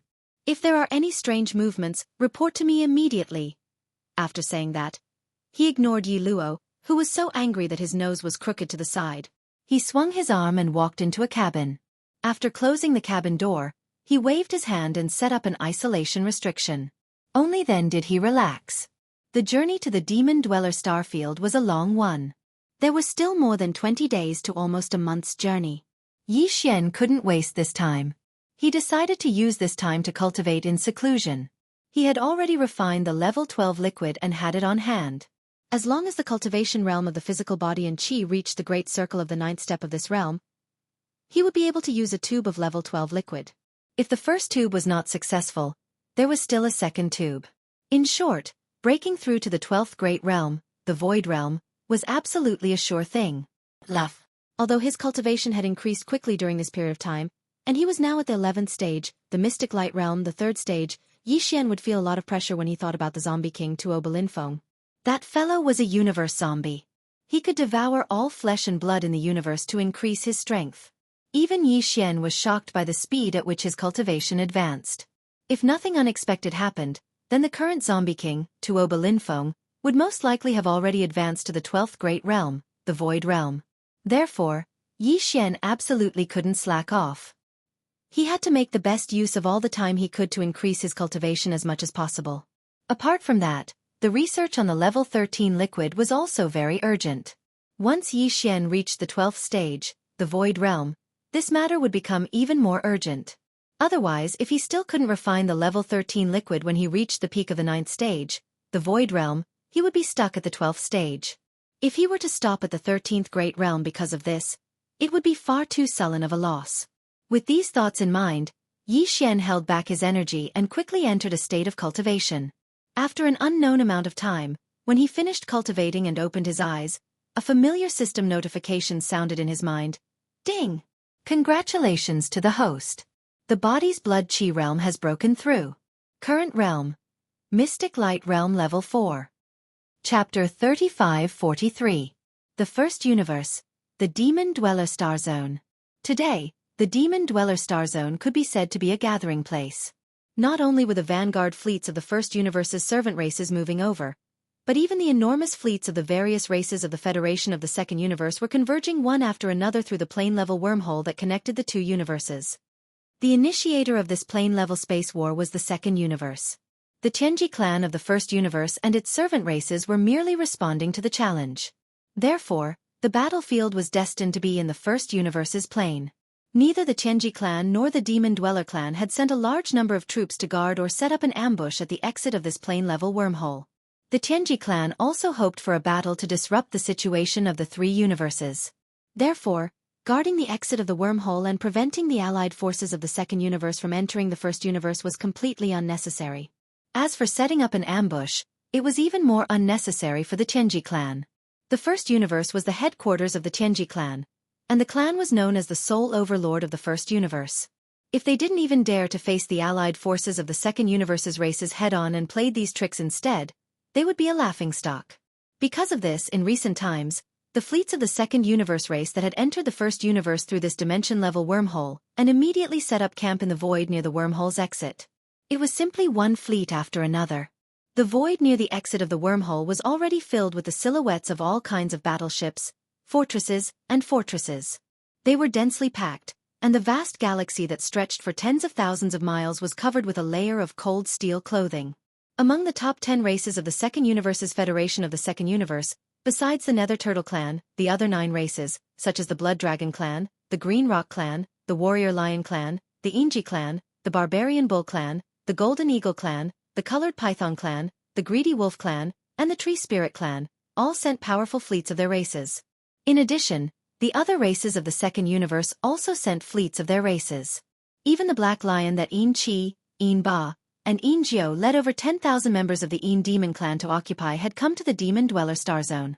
Of course, the Black Lion was now a wandering-level stronghold in the universe. It was all alone and wasn't welcomed by the various races of the Second Universe Federation. Even the leader of the En Demon race, the En Emperor, didn't care about them. He had long since been angered to death. In addition, the Black Lion originally belonged to the Battle Lion tribe, but it was snatched away by the Netherworld Young Master. This was an absolute humiliation to the Battle Lion tribe. There was no doubt that as long as they saw this small fortress, the Battle Lion tribe would not be polite and would attack on the spot. En Emperor, who had leapt into the Star-Lord realm, had already abandoned his entire race. Right now, En Emperor was like a madman in the universe, roaming everywhere. Every time he appeared in a starfield, there would be a thunderous roar as he searched for young Master Netherworld everywhere. In fact, even if En Emperor still cared for the remaining 10,000 members of the En Demon Clan and the Black Lion, the Battle Lion Clan wasn't afraid at all. That was because, including the Battle Lion Clan, it was said that there was a Star-Lord in each of the fleets of the top 10 races of the Second Universe. Although it was very likely that they wouldn't participate in the regular battle, there were 9 Star-Lord Elders in the entire Second Universe's allied forces. The role of an eccentric overseer in stabilizing the army's morale was unparalleled. Therefore, the experts of the fleets of the various races of the Second Universe were all in high spirits. The steel battleships that stretched for 10,000 kilometers occupied a part of the void. Even the starry sky was shocked by their momentum, and the light of distant stars dimmed. Although the Black Lion Clan had sneaked over for some unknown purpose, it didn't dare to appear in the huge allied forces fleet. It kept its concealment array active, and occasionally it wouldn't come out to take a breather. It would stay in the distant void at the edge of the allied forces fleet. They didn't dare to approach, or the Battle Lion Clan would definitely take action. It was said that even the former leader of the En Demon Clan, the En Emperor, had gone crazy and was rushing over to the First Universe at that moment. He said that given the nature of young Master Netherworld, there was no way he would miss a planar battle of this level. He would definitely rush over to extort something. Revenge. When the news spread, the higher-ups of the vanguard fleets of the various races of the Federation of the Second Universe didn't feel good. On one hand, it was because the current En Emperor was not only a Star-Lord old monster, but he also seemed to be a little crazy. For him to crazily interfere in such a solemn and sacred planar space battle was truly worrying. If this old thing were to cause a ruckus, what would the final battle situation be? It was really hard to predict what would happen. Although there were super old monsters that surpassed the Star-Lord realm in the various races, including the Heavenly Fate Clan and the slave races of the First Universe, such existences wouldn't take action. It was basically impossible for such an existence to show up for a Star-Lord who was a little crazy. It was a luxury. In addition, the more important problem was young Master Netherworld. For the various races of the Federation of the Second Universe, that name was definitely an eternal pain in their memory, especially for the top 3 races of the Second Universe: the Blood Wyrm Clan, the Cyan Pang Clan, and the Battle Lion Clan. Back in the Nether Turtle Starfield, they had been suppressed by young Master Netherworld to the point that they couldn't breathe. That matter had already become the #1 laughingstock in the history of the universe. Of course, the experts of the universe who were qualified to laugh were mostly loose cultivators, and there weren't any relatively large forces. That was because more than 60% of the major forces of the 3 universes were involved in that scandal. It was really a big brother who didn't laugh at his second brother. However, if young Master Netherworld really came, it was really impossible to predict what would happen in the end of this planar battle that hadn't happened in 10,000 years. Even now, the higher-ups of the various races of the Federation of the Second Universe were still covered in sweat when they recalled the shameless methods of this freak. They were all sweating profusely. Some people sighed. It was a pity that young Master Linghu had died prematurely. Prince Xian was even more silent, as if he had disappeared. The invincible war god was still in the territory of the cultivators of the Third Universe, playing hide-and-seek with a group of old monsters from the 10 Ultimates' heavenly palaces. He had no time to come. Otherwise, any one of the three would have been able to restrain young Master Netherworld. It was also at this time that the various races of the Federation of the Second Universe were discussing and worrying about the news that the Mad Doggine Emperor and the unknown young Master Netherworld were about to come to the battlefield in space. Another piece of important news came from the Heavenly Fate clan, the overlord of the First Universe. The news was transmitted from the Heavenly Fate clan's base camp, Heavenly Fate City. Chapter 3544. When Yi Xian walked out of the secret room, Chanas, who heard the commotion, immediately came forward to greet him.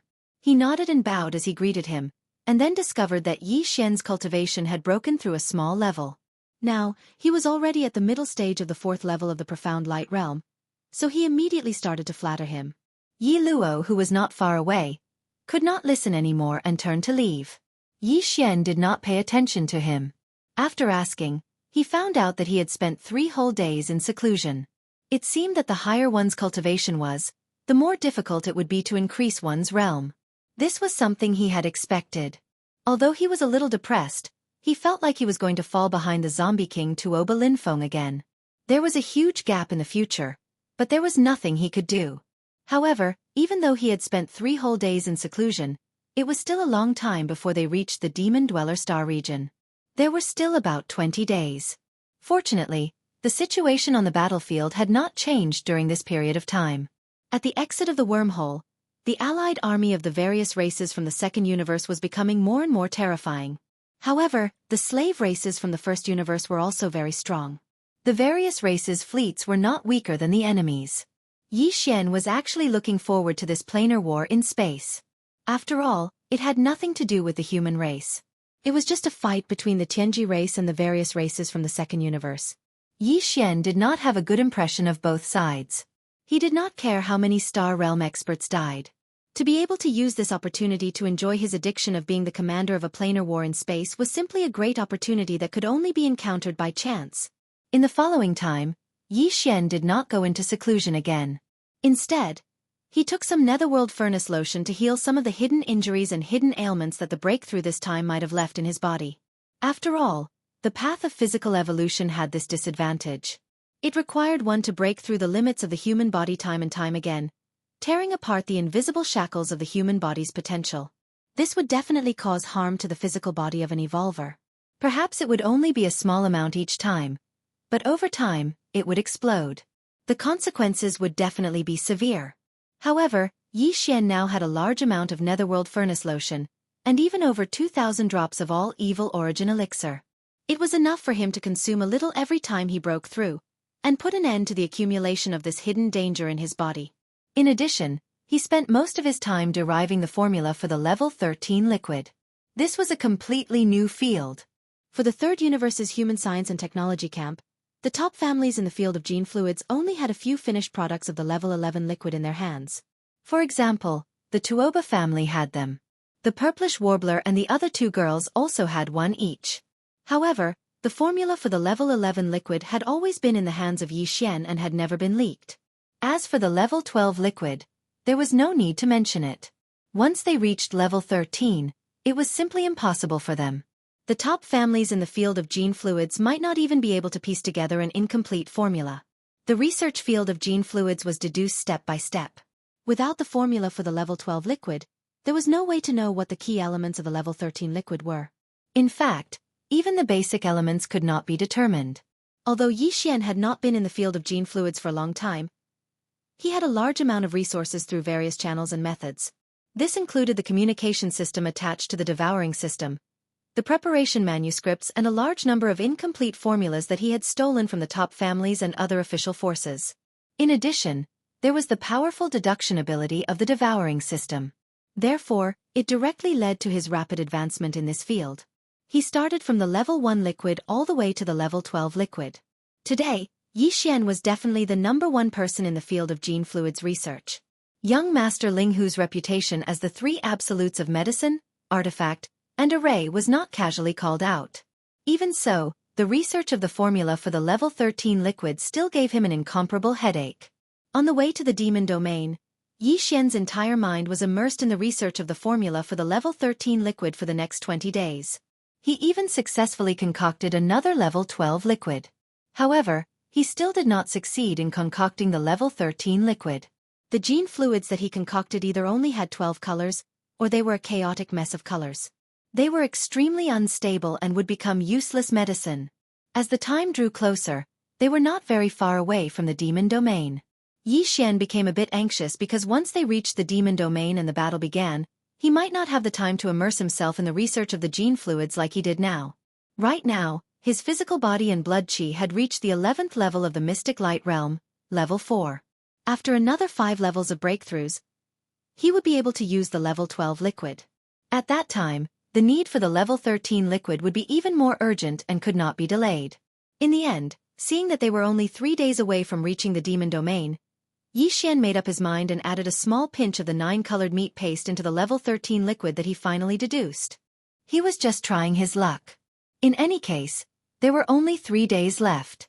It was basically impossible for him to deduce a new formula for the level 13 liquid.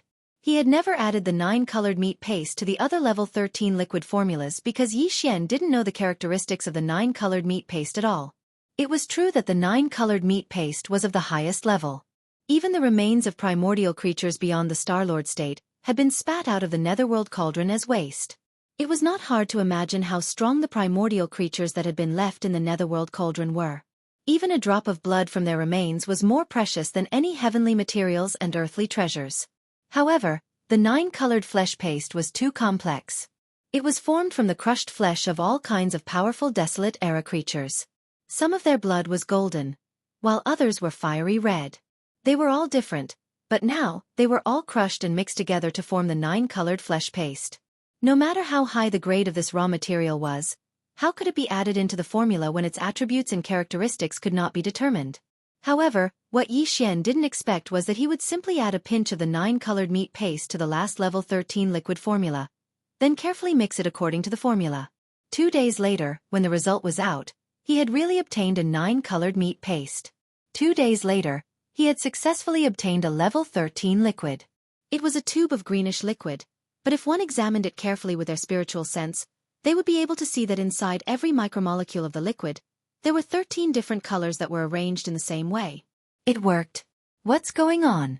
Yi Xian was dumbfounded as he looked at the precious level 13 liquid in his hand. He suddenly remembered a saying, "You know what you do, but you don't know why."